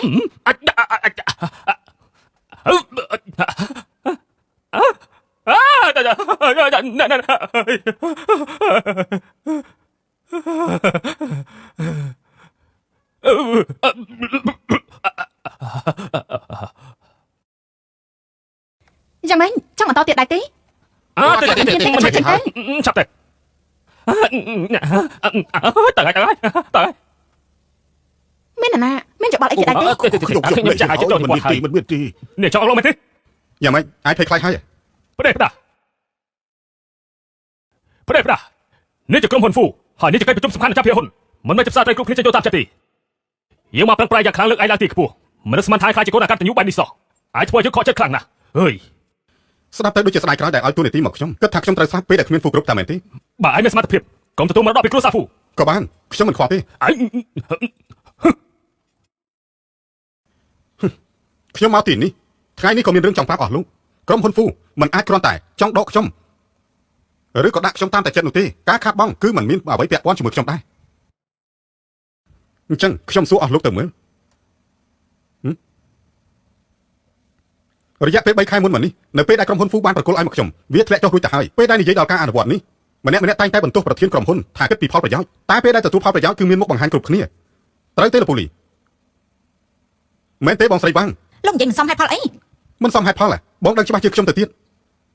រយៈពេលប្រហែលឆ្នាំមកនេះដោយឃើញបរិសុទ្ធចំណាស់ម្នាក់នេះមានសុខភាពមិនសូវល្អអ្នករាល់គ្នាបែរជាមានគំនិតថោកទាបឆ្លៀតឱកាសប្រមូលផលប្រយោជន៍សម្រាប់ខ្លួនឯងហើយដាក់បន្ទុកមកលើគ្រួសារហ្វូទៅវិញរឿងអាក្រក់ទាំងអស់នេះនាំឲ្យប្រាក់ចំណូលមិនគ្រប់គ្រាន់បាត់បង់ទំនុកចិត្តបណ្ដាលឲ្យក្រុមហ៊ុនធ្លាក់ចុះជាលំដាប់ជារៀងរាល់ថ្ងៃ មានន័យថាម៉េចក្រុមហ៊ុនខាតលុយមិនមែនជាកំហុសរបស់លោកទេហេតុអីមកទម្លាក់លើពួកយើងទៅវិញមែនហើយបងប្រុសពួកទាំងអស់គ្នាខំពង្រីកអាជីវកម្មជាមួយនឹងលោកប៉ាគួរតែត្រូវបានលើកសរសើរចំណែកបងវិញមិនអាចដឹកនាំក្រុមហ៊ុនឲ្យរីកចម្រើនបានមិនក៏មិនកាច់មកខូចពួកគាត់ទៅវិញ បើសិនជាឯងល្ងងអានសភៅបន្ថែមទៀតប្រើខួរក្បាលរបស់ឯងឲ្យបានច្រើនអ្នករាល់គ្នាបានបំពេញក្រុមហ៊ុនក្នុងរយៈពេល3ខែនេះខ្ញុំបានចងក្រងគម្រោងផ្សេង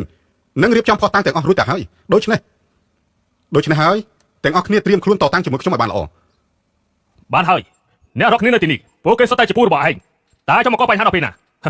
យើងនឹងប្រកាសឯងមួយប៉ុន្តែឯងនឹងរួមមិនព្រមអត់ក្បាលខ្ញុំសូមប្រកាសលោកចៅតំណែង CEO របស់ Fusion ហើយចាប់ពីពេលនេះតទៅខ្ញុំសូមប្រកាសលោកចៅតំណែង CEO របស់ Fusion ហើយចាប់ពីពេលនេះតទៅ យល់ព្រមយកទៅខ្ញុំមិនខ្វល់ទេ នេះឯង លោកឈ្មោះទេតែមិនដឹងច្បាស់ថាពួកគេមានចេតនាបង្ករឿងអត់ពិតប្រាកដសម្រាប់លោកតែគ្នាទម្លាក់ឲ្យអាម៉ាស់បែបនេះខ្ញុំព្រមទេ កុំធ្វើរឿងឆោតល្ងងតែជាមានស្ដាប់ទេខ្ញុំទើបតែនិយាយពីស្ថានភាពរបស់ក្រុមហ៊ុនហ្វូពួកគេមិនយកការលំបាកមកដាក់ក្នុងខ្លួនទេនាងគិតថាខ្ញុំព្រមឲ្យក្រុមហ៊ុនហ្វូតែគេ មិនល្ងងទេ បើល្ងង ត្រូវរៀនថែមទៀតប៉ាតើពេលនេះរាងកាយរបស់ប៉ាយ៉ាងម៉េចទៅហើយប៉ាដឹងខ្លួនឯងច្បាស់ណាស់កាលពីក្មេងរឹងមាំពេកធ្វើអ្វីមិនប្រយ័ត្នដល់ពេលចាស់មើលថែខ្លួនឯងឲ្យបានល្អជាងមុនបន្តិចទៅប៉ាឃើញដែរទេស្ថានភាពបច្ចុប្បន្នគ្រួសារហ្វូបើគ្មានខ្ញុំជាបង្គោលតើខ្លាចទៅជាអ្វី បងប្រុសក្រៅពីលោកប៉ាក៏នៅមានខ្ញុំម្នាក់ទៀតដែរ ឯងនៅក្មេងនៅឡើយទេតែហ៊ានប្រើវិធីសាស្ត្រគំរូដើម្បីចង់បានក្រុមហ៊ុនហ្វូនៅក្នុងដៃទីបញ្ចប់ប្រកាសជាមិនដល់ឯង ឯងនិយាយដល់ទៀតទៅ យើងបាននិយាយរាប់រយដងមកហើយ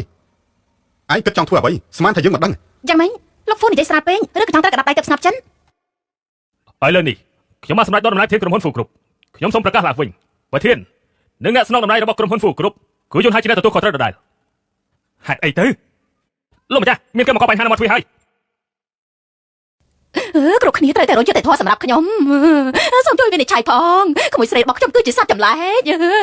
នាងខ្លាំងពីកុមារភាពគេមិនមែនជាមនុស្សធម្មតាទេគេសម្លាប់ឪពុកខ្លួនឯងហើយឪពុកខ្ញុំក៏ត្រូវដេកនៅលើក្រែដោយសារតែក្មេងបិសាចនេះដែរដេកស្លាប់តែកណ្ដាលខ្លួនដែរមិនរួចឥឡូវនេះនាងបានគំរាមកំហែងយើងយកលុយពីគ្រួសារយើងទៅអស់ហើយបាត់នេះដែរចិត្តខ្លាំងបិសាចសម្បីសញ្ញាខ្លួនឯងក៏ធ្វើទៅរួច ការសហបែបនេះនេះទទួលសិនពីណាមក មើលចុះនេះគឺជាស្នាដៃសត្វចម្លែកនោះហើយរបួសលើរាងកាយរបស់ខ្ញុំវាជាផតាំងទាំងអស់មិនគួរនិយាយពីអី កុំពីខ្ញុំទៀតអីកុំសម្រាប់ខ្ញុំមិនគួរចេញទៅទេសំទោស៊ីបីខ្ញុំទៀតអីកុំខ្ញុំសំទោស៊ីបីសំដោះលែងខ្ញុំទៅមើលថែឪពុកម្ដាយនិងកូនខ្ញុំម្នាក់ទៀតតែចាមានសតិមិនសូវល្អតាំងពីក្មេងបើខ្ញុំស្លាប់ទៅតើខ្ញុំត្រូវធ្វើយ៉ាងម៉េចថាមានគួរនិយាយពីអីសំដោះលែងខ្ញុំទៅខ្ញុំមិនចង់បានដូចទៀតទេអញចុះទៅវិញទៅខ្ញុំសុំវល់ខ្ញុំថាមានគួរនិយាយពីអីមិនតែអាចឆ្នះលើខ្ញុំច្រើនដងឆាប់លែងដាក់ខ្ញុំទៅឡើងទៅអូ ចាំបាច់ទៅថតចាំឡើង បងប្រុសគឺថាខ្ញុំចំនួនល្ងងមែនទេនេះគ្រាន់តែមួយឈុតប៉ុណ្ណោះមានថាខ្ញុំជាកូនក្រៃស្លាប់ផងខ្ញុំសឹកទទួលបានមកបាក់មែនទេអូយជនហើយចម្លែកដល់ស្រាយស្ថានភាពនេះបានchẳngម៉េច អីចយចង់ដឹងណាថាអ្នកណាហ៊ានធ្វើបាបកូនប្រសាខ្ញុំ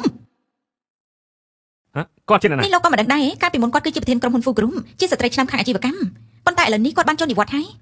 ថាម៉េចចុះអ្នកនេះម្នាក់នោះគាត់ទើបតែនិយាយថាជាកូនប្រសាតែជានឹងពិតដែរទេ នាងច្បាស់ជាលោកស្រីហ្វូចំនួនថ្មីហើយនេះគឺជាកូនប្រសារបស់ខ្ញុំតើអ្នកទាំងអស់គ្នាជាអ្នកយកព័ត៌មានមកពីខាងណាហ៊ានបង្កបញ្ហានៅទ្វារក្រុមហ៊ុន Fu របស់ខ្ញុំហើយសម្លុតនឹងផ្សព្វផ្សាយពីចចាមរាំងអំពីកូនប្រសាខ្ញុំទៀតឬអ្នកទាំងអស់គ្នាចង់ទទួលលិខិតមេធាវីរបស់ខ្ញុំពួកយើងមិនបានធ្វើជាប្រធានក្រុមហ៊ុន Fu មានបិសាចស្រីនៅទីនេះពួកយើងមិនបានមកដោយចិត្តអញទេ បីសាច់ស្រីអ្នកសារព័ត៌មានប្រៀបដូចជាអ្នកគ្រប់គ្រងឋានសួគ៌និងផែនដី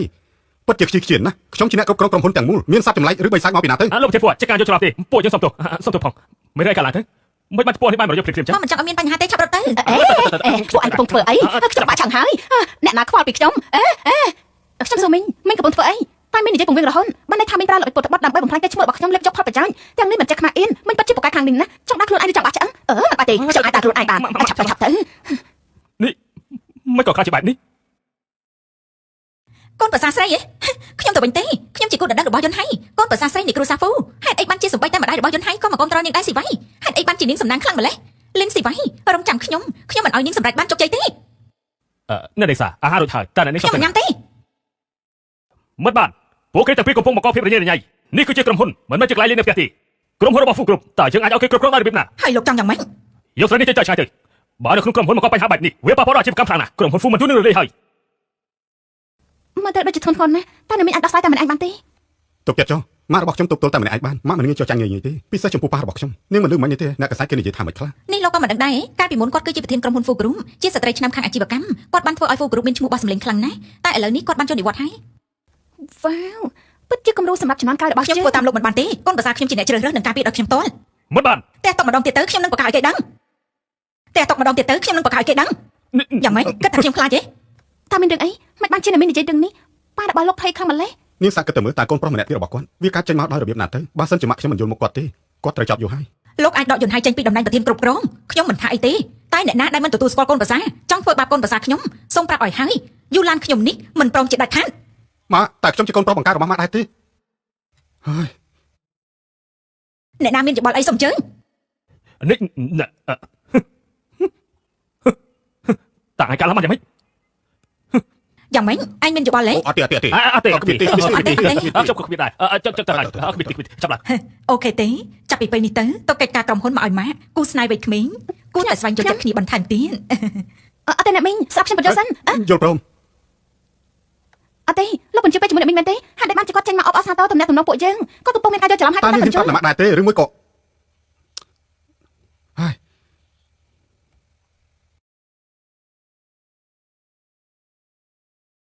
ខ្ញុំ ខ្ញុំទៅបន្ទប់តឹងតែង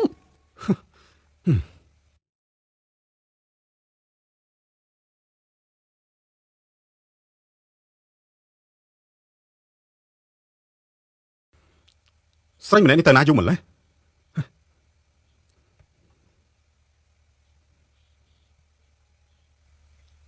ស្រីម្នាក់នេះហេតុអីក៏មានរូបរាងដូចស៊ីវ៉ៃម្ល៉េះឬមួយក៏ខ្ញុំមើលច្រឡំតិចហ្នឹងលីនស៊ីវ៉ៃ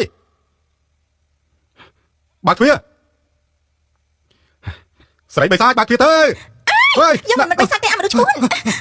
ណែហើយយ៉ានេះពិតជាមានរឿងស្អាតណាស់វើយអើយមើលទៅលើកនេះទំនងសប្បាយហើយមើលទៅអើយមើលទៅបងប្អូនជាងលើកនេះសំណាងហើយណែអូលុយច្រើនណាស់លុយសត្វតែលុយរបស់ខ្ញុំលុយចាត់ការស្រីម្នាក់នេះឲ្យបានល្អចង់ធ្វើអីក៏ធ្វើទៅអូឡកុំបន្ទោសខ្ញុំមានតែវិធីនេះទេដែលគ្រូសាហ្វូលែងទទួលស្គាល់នាងហើយខ្ញុំនឹងមានឱកាសក្លាយជាលោកស្រីហ្វូ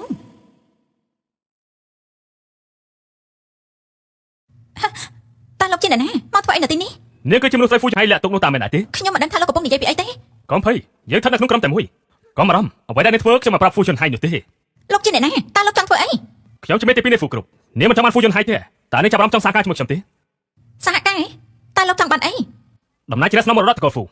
លោកចង់ស្នងមរតកគ្រួសារហ្វូចុះខ្ញុំចង់បានយន្តហ័យធ្វើអីទៅគិតថាខ្ញុំល្ងងណាស់គិតមិនខុសមែន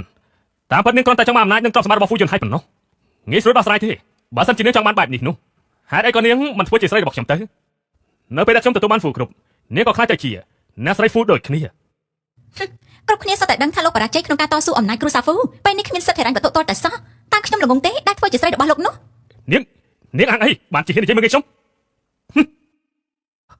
ហើយចុយស្រីម្នាក់នេះមានមុខភ្លឺរលោងមកបានហាត់បន្តិចមិនដឹងជាអារម្មណ៍ស្រស់ស្រាយយ៉ាងណាទេខ្ញុំសុំហាត់បន្តិចហើយត្រមមិនបានទេបើស្រីក្មួយស្បែករលោងហើយវាគឺជារបស់ចាំតាមទៅខ្ញុំមុនខ្ញុំមុននាងទៅតែត្រូវឆ្នាំចាំឲ្យអត្ថពលឆ្នាំមកចេះសិនទៅដល់ពេលនេះពួកយើងកាន់តែសប្បាយហើយអូយ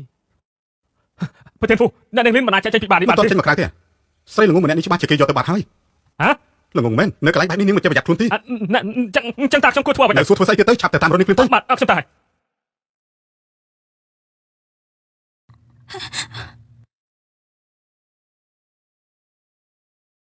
ហើយចូលស្រីស្អាតបែបនេះក៏ពួកយើងបានបាត់ដែរអារម្មណ៍ពេលនេះគឺរំជុំរំជួលខ្លាំងណាស់អើយពួកយើងពេលនេះមានលៀបធំហើយហៅឡូយន្តហ័យខ្ញុំមានអារម្មណ៍ដូចជាមិនស្រួលខ្លួនសោះលោកមកមើលខ្ញុំបន្តិចបានទេបានខ្ញុំនឹងទៅជួបនាងឥឡូវនេះប្រធានហ្វូកំពុងស្វែងរកនាងលឿនមែនទេតើលោកចង់ទៅណាឯងតាមរនាងម៉ូតូខ្ញុំមានកម្មបន្តិចចាំខ្ញុំតាមមកវិញណែត្រូវស្វែងរកនាងឲ្យឃើញមានរឿងអីឆាប់ទូរស័ព្ទទៅខ្ញុំភ្លាមណែហើយយោស្រីស្អាតចំជាស្អាតមែនអាយណែដៃខ្ញុំបាទហើយជួយអើយណែខ្ញុំធ្វើរឿងថោកទាបដាក់ជើងឃើញគ្រាន់តែការនៅហើយមែនទេបាត់ជាចង់ស្លាប់បែបនេះចាំទុកជំរាបពួកយើងទៅឆ្ងាយពួកយើងឡើងទៀតហើយសម្រាប់ពួកខ្ញុំធ្វើតាមវិធីគេទេលើកឡើងចំផងទៅសំផោឯងអាមនុស្សបាត់សង្គមនិយាយមកអ្នកណានៅក្រោយរឿងនេះខ្ញុំមិនដឹងទេមិននិយាយមែនទេនិយាយឬមិននិយាយខ្ញុំនិយាយអេស៊ីវ៉ៃយីរ៉ាន់មិនបានចាញ់នៅទីនេះ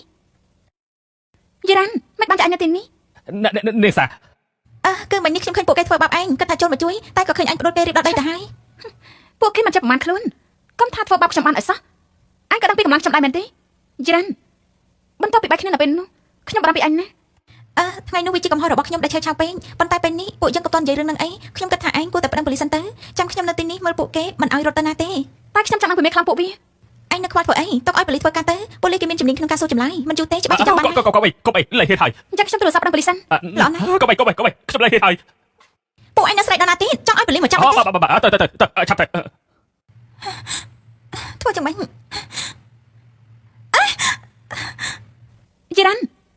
អញចាំមិនហើយខ្ញុំមិនអីទេតែគិតខ្លួនឯងសិនទៅចាំខ្ញុំមកឯងទៅមន្ទីរពេទ្យអញចាំមិនហ្នឹង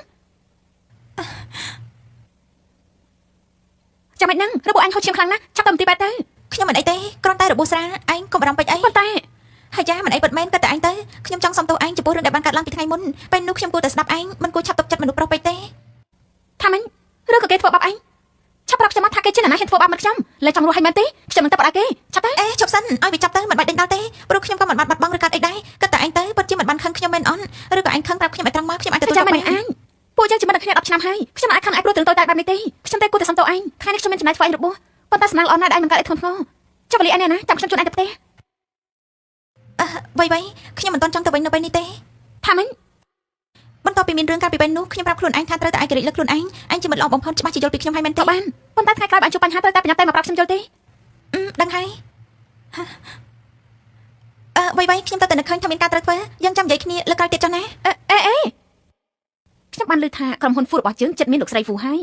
មនុស្សស្រីដែលមកថ្ងៃនេះជាអនាគតលោកស្រីហ្វូច្បាស់ណាស់លើគាត់ថាមាននាងតកោស៊ីខ្ញុំប្រហែលគិតច្រើនពេកហើយមិនក៏ស្រាប់តែវិលមកមិនក៏ក្តៅម្លេះ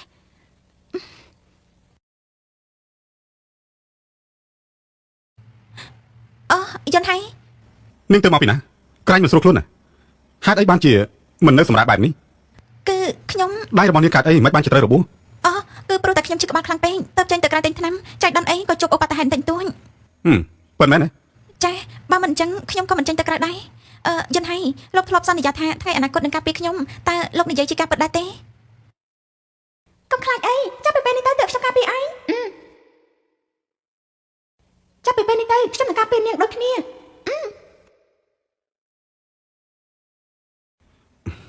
ទៅណាមកណាជាប្រយ័ត្នផងទៅចាំខ្ញុំឲ្យទីរួមរបស់ឲ្យបើគ្មានកាយទេខ្ញុំត្រឡប់ទៅវិញហើយចាតើហេតុអីទៅមិនបានជាខ្ញុំមានអារម្មណ៍ថានាងលាក់បាំងជាមួយខ្ញុំមិនបានទេខ្ញុំត្រូវតែឆាប់ធ្វើអ្វីយ៉ាងហើយបើមិនអញ្ចឹងគ្រប់យ៉ាងនឹងត្រូវបែកការខ្ញុំមិនអាចឲ្យគ្រប់យ៉ាងដែលខំសាំងមកត្រូវខាត់ជាអាសាបងនោះទេអាឡូជួយរៀបចំថ្នាំឲ្យខ្ញុំយកថ្នាំដែលខ្លាំងបំផុត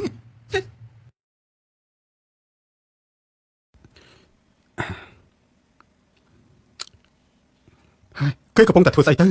មិនក៏មិនទទួលទូរស័ព្ទបែបនេះហើយលីនស៊ីវ៉ៃទៅណាមកណាមិនបានចាំមកទីនេះណែនាងទៅណាហេតុអីបានចាំមកទីនេះក្តៅណែលើខ្ញុំសួរដែរទេនឹងថានៅម្ដងនេះគ្រោះថ្នាក់ខ្លាំងណាស់បើនាងដើរត្រូវមនុស្សអាក្រក់ចាប់បានតែគិតយ៉ាងម៉េចណែ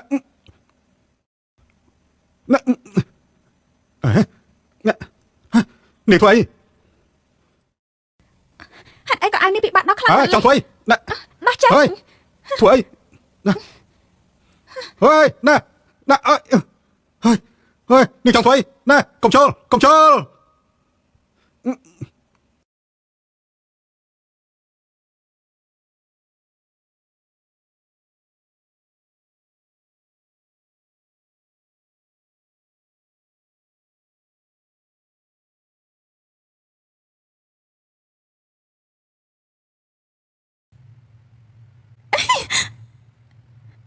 ញុំមិនអាចឲ្យរឿងបញ្ចប់ដោយបែបនេះបានទេ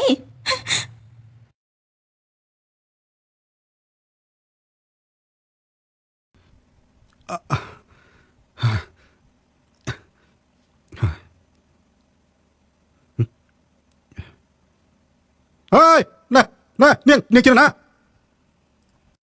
យន្តហើយលោកញាក់ហើយមិនបានជានាងទៅវិញនេះជាបន្ទុកដែលខ្ញុំបានរៀបចំឲ្យយូរ៉ាន់តា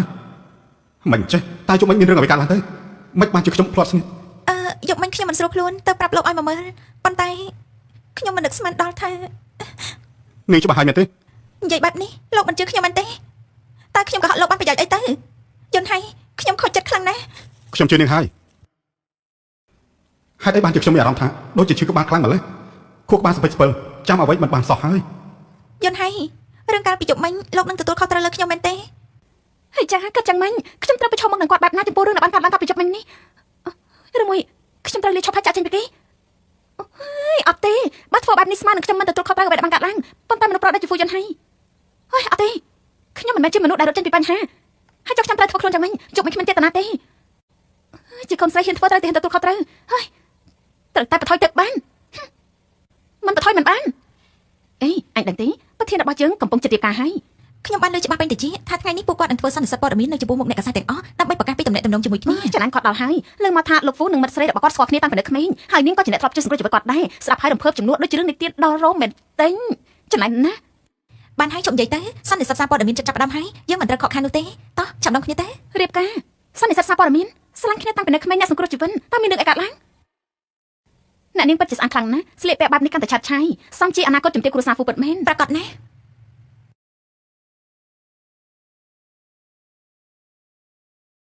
តើលោកកើតអីប៉ុណ្ណឹងហើយនៅតែមិនភ្ញាក់ទៀតទោះបី ជាយុគមិញរវាងខ្ញុំនិងហ្វូយិនហៃគ្មានអ្វីកាត់ឡើងប៉ុន្តែលោកព្រមទទួលខុសត្រូវខ្ញុំហៃលោកជារបស់ខ្ញុំតែម្នាក់គត់ ប្រធានហ្វូកំពុងរងណាឬមួយក៏ចង់ទៅបន្ទប់ទឹក ខួរក្បាលរបស់ឯងមានតែរឿងប៉ុណ្ណឹងទេអីរឿងបើកប្រាក់ខែមិនទៅលឿនខ្លាំងម្ល៉េះ ប្រធានហ្វូមកមួយថ្ងៃចិត្តប្រធានហ្វូខ្លាំងគ្រប់ពេល ហើយបំភ្លេចចោលទៅចុះស្រីម្នាក់នោះណែណា ណែណា លិនស៊ូវីអង្គរៈរបស់ខ្ញុំ អូខ្ញុំក៏មិនដឹងថាអ្នកនាងប៉ុន្តែណាដែរមុននេះរវល់តែទូរស័ព្ទបាត់ទើបមិនដឹងថាលោកខលមកមានការនោះទេ ហើយចុះនាងធ្លាប់និយាយប្រាប់ឯងដែរទេ គឺនាងប្រាប់ខ្ញុំថាណែគឺមិនក៏នាងនៅមិនតមកដល់ទៀត ទៅប្រាប់នាងនៅពេលនេះបាទនាងធ្វើឲ្យខកការងាររបស់ខ្ញុំនឹងកាត់ប្រាក់ខែនាងឲ្យអស់ បាទប្រធានហ្វូប្រធានហ្វូពេលនេះជិតដល់ពេលធ្វើសន្និសីទព័ត៌មាន ខ្ញុំដែរហើយ យិនហៃខ្ញុំបានត្រៀមខ្លួនរួចហើយយិនហៃតើលោកកាត់អីហ្នឹង មិនអីទេឆាប់ទៅ ប្រធានហ្វូគាត់គឺជាអនាគតនៃស្រីហ្វូមកទេសន្និសីទព័ត៌មានថ្ងៃនេះគឺចង់ប្រកាសពីការភ្ជាប់ពាក្យរបស់អ្នកទាំងពីរ ត្រូវហើយពួកយើងទៅពីរនាក់នឹងរៀបការនៅមួយខែក្រោយទៀត ជីរ៉ានអាចនៅជាមួយហ្វូយិនហៃបានយ៉ាងម៉េចបានន័យថាអ្នកនាងសៀតដែលគេនិយាយគឺជាជីរ៉ានអញប្រាប់ខ្ញុំបានហើយនៅថាមានរឿងអីកើតឡើង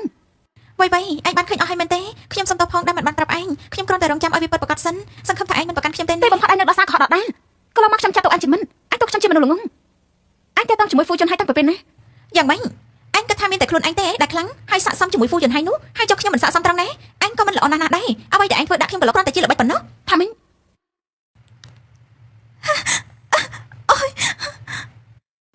ណា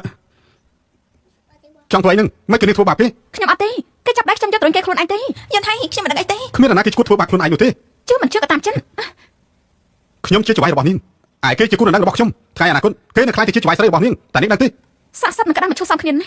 ខ្ញុំសុំលាឈុំលោកចង់ធ្វើអីធ្វើចុះ នាង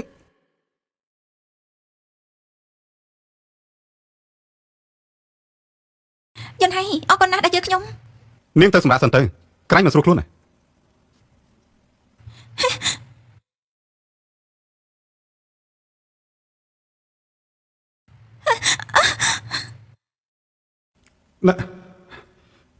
នាងចង់ធ្វើអីមិនទៅរឹងគេ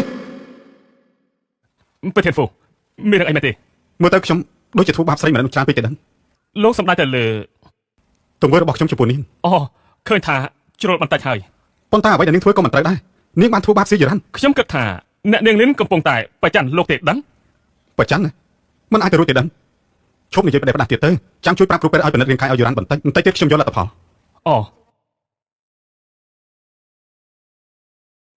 ខ្ញុំត្រូវតែឆាប់រៀបការឲ្យបានលឿនបំផុតរឿងបន្តគឺការមានផ្ទៃពោះកូនរបស់គេយិនហៃច្បាស់ជាទៅណាមិនរួចពីខ្ញុំឡើយ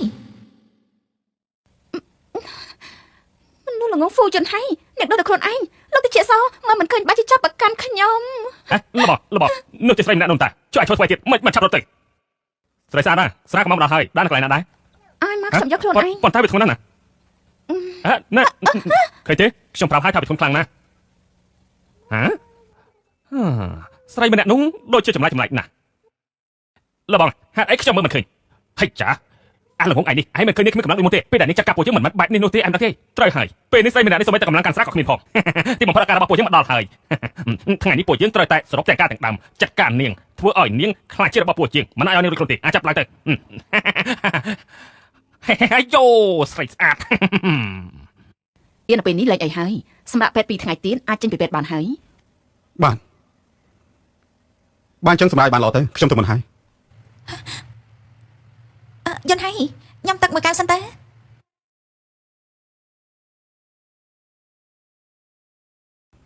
ទៅបានហើយមែនទេ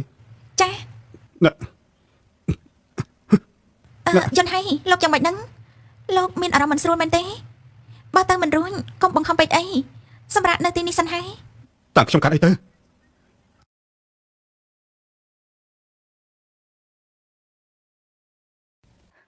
យិនហៃលោកណែណាជួយខ្ញុំផងយិនហៃជួយខ្ញុំផង សំឡេងរបស់ស៊ីវ៉ាញ់តានាងហាក់ដូចកំពុងមានរឿង ណាគេទៅមក មិនដឹងអ្នកណាទេខលច្រឡំលេងយិនហៃទឹកមុខលោកដូចជាមិនសូវល្អទេកុំខ្វល់ពីមនុស្សអត់ប្រយោជន៍ទាំងនោះលោកគួរតែសម្រាប់សិនទៅណា ហ្វូយិនហៃមនុស្សល្ងងខ្វល់តែពេលនេះដតីផ្លេចខ្ញុំហើយមែនទេលោកមកជួយសង្គ្រោះខ្ញុំបានឬអត់ យិនហៃណែប្រធានហ្វូមានរឿងអីមែនទេ ឆាប់ទៅឆាប់តាមរលីសបាយទៅនាងមានគ្រោះថ្នាក់ហើយទៅ បាទ មិន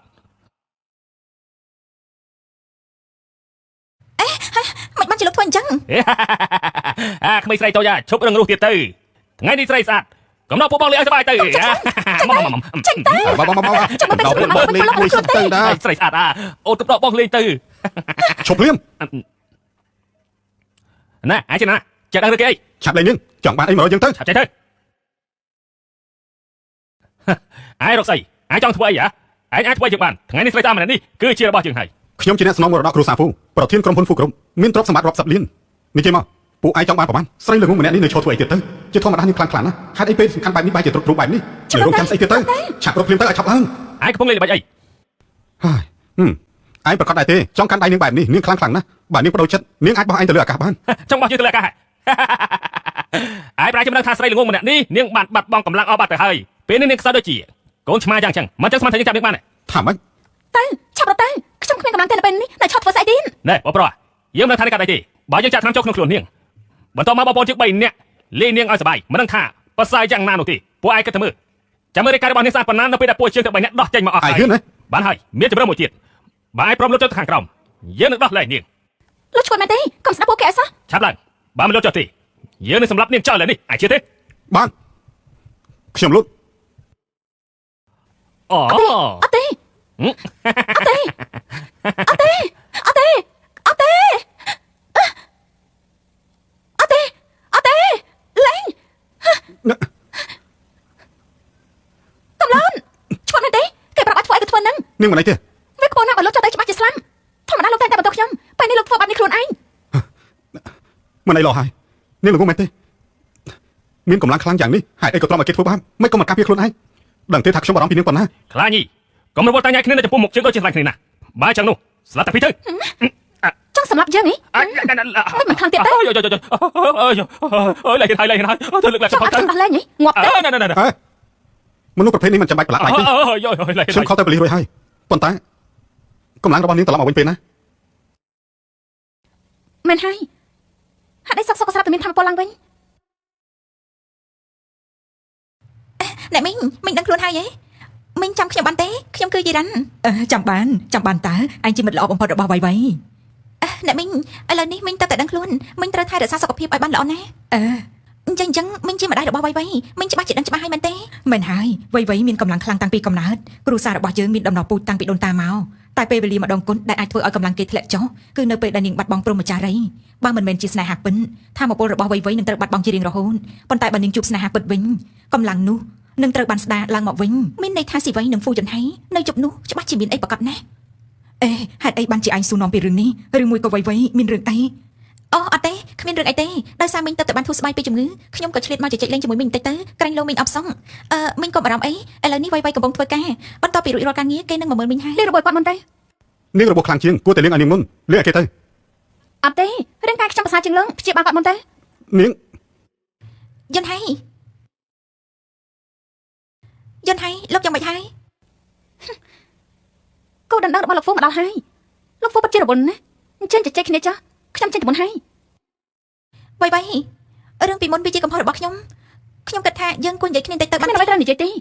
វៃវៃយើងជាមិត្តនឹងគ្នា10ឆ្នាំហើយតោះនិយាយគ្នាបន្តិចទៅខ្ញុំប្រាប់ហើយថាគ្មានអ្វីត្រូវនិយាយនាងមិនចង់ឲ្យម្ដាយនាងកើតអីមែនទេនាងធ្វើអីម៉ាក់ខ្ញុំទៅមើលខ្លួនឯងទៅដឹងហើយយកទៅកិនហើយតាក់ទងមកខ្ញុំវិញតាមពិតនាងគួរសហការជាមួយខ្ញុំឲ្យបានល្អជួយគ្រប់គ្រងខ្ញុំឲ្យធ្វើជាលោកស្រីហ្វូបើមិនដូច្នោះទេខ្ញុំមិនអាចធានាពីសុវត្ថិភាពរបស់ម្ដាយនាងឡើយយន្តហៃម៉ាក់វៃវៃ ម៉ាក់មិនអីទេល្អណាស់ ក្មេងល្ងងហេតុអីបានជាអញជុំហាម៉ាក់មិនកើតអីទេម៉ាក់មិនបានការដែលធ្វើឲ្យកូនលំបាក អ្នកមីងសុខភាពមីងបានប្រសើរជាងមុនហើយមែនទេ នេះគឺ អូគាត់ជាគូដណ្ដឹងរបស់ខ្ញុំ អូអញមានគូដណ្ដឹងរួចហើយអញ្ចឹងតើបានជាស្រស់ស្អាតណាស់មើលកាន់តែយូរកាន់តែស្អាត អ្នកមីងមើលទៅបានប្រសើរច្រើនហើយអ្នកមីងត្រូវថែសុខភាពឲ្យបានល្អឆាប់ជាសះស្បើយមកធ្វើជាល្អឆាប់ចេញភ្លាមទៅវៃវៃអញមានបញ្ហាអីមិនក៏ធ្វើដាក់ខ្ញុំបែបនេះ មិនក៏នាងតែងតែធ្វើបែបនេះចំពោះយូរ៉ាន់ ខ្ញុំធុញទ្រាន់នឹងនាងលោកដឹងតែថានាងធ្វើស្អីដល់ម៉ាក់ខ្ញុំស៊ីវៃអញចូលច្រឡំតែដឹងខ្ញុំអាចធ្វើអ្វីបានទៅម្សិលមិញពេលដែលនាងមិននៅមិញទៅតែដឹងខ្លួនខ្ញុំក៏បានមកមើលគាត់ខ្ញុំចាត់ទុកគាត់ដូចជាចាស់ទុំម្នាក់របស់ខ្ញុំដែរតែមានល្បិចដូចដែរ បានហើយលៀនសិវ័យឈប់មានកំហឹងនៅក្នុងខ្លួនទៀតទៅ ខ្ញុំឆៅនាងនិយាយស្អីខ្លះបានជាលោកជានាងហើយក៏ថាខ្ញុំជាមនុស្សឆ្លេងពៀន មិនថាយីរ៉ាន់ធ្វើអ្វីទេខ្ញុំបានសន្យានឹងការពារនាងខ្ញុំពិតជានាង ល្អណាស់អ្នកទាំងពីរជាគ្រួសារតែមួយខ្ញុំត្រឹមតែជាអង្គរៈមិនបាច់ខ្វល់រឿងតូចតាចច្រើនទេខ្ញុំលេងស៊ីវៃសុំលាឈប់ពីការងារ ចាប់ពីពេលនេះទៅខ្ញុំលៀនស៊ីវៃសុំលាឈប់ពីការងារចាប់ពីពេលនេះទៅវ៉ៃវ៉ៃកុំធ្វើបែបនេះអ្នកមានតែនៅទីនេះដែរខ្ញុំប្រាប់ឲ្យនាងចេញពីទីនេះឬចង់ឲ្យខ្ញុំអូននាងចេញ នាងគ្មានបេះដូងទេតែមែនទេកុំភ្លេចថាម្ដាយរបស់នាងកំពុងតែឈឺចាំបាច់ត្រូវការព្យាបាល ខ្ញុំឆ្ងល់ថាអ្នកណាក៏ថ្លឹងធំម្លេះហ៊ានមើលងាយកូនប្រសាយូរឡើងខ្ញុំនាងមែនទេ អេម៉ាក់ បិទមាត់សុកក៏លេចមុខស្រីម្នាក់នេះមកពីណាល្បិចចាស់កម្រិតរបស់នាងខ្ញុំធ្លាប់បានជួបរួចហើយកាលពី30ឆ្នាំមុនឥឡូវនេះនាងក៏យកមកប្រើជាមួយយន្តហៃនិងកូនប្រសារបស់ខ្ញុំ ម៉ាក់បានន័យថាម៉េចទៅ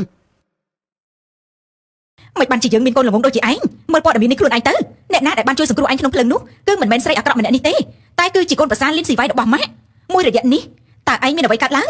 ងមានរឿងជាហោហែមិនចេះចាប់មិនចេះហើយគឺសុទ្ធតែជាល្បិចរបស់នាងមិនប៉ាទេបាត់មាត់យន្តហៃព្រោះតែគោរពពាក្យសន្យាបាត់បង់ស្មារតីចាញ់ការបញ្ឆោតរបស់នាងតែខ្ញុំជាម្ដាយមិនល្ងងទេខ្ញុំក៏បានដឹងពីស្នេហ៍របស់នាងនាងនិងកូនប្រុសរបស់ខ្ញុំគ្មានទំនាក់ទំនងអ្វីទាំងអស់នាងគ្រាន់តែចង់រៀបការចូលគ្រួសារអ្នកមានចង់បានទ្រព្យសម្បត្តិរបស់គ្រួសារហ្វូប៉ុណ្ណោះខ្ញុំអត់ទេ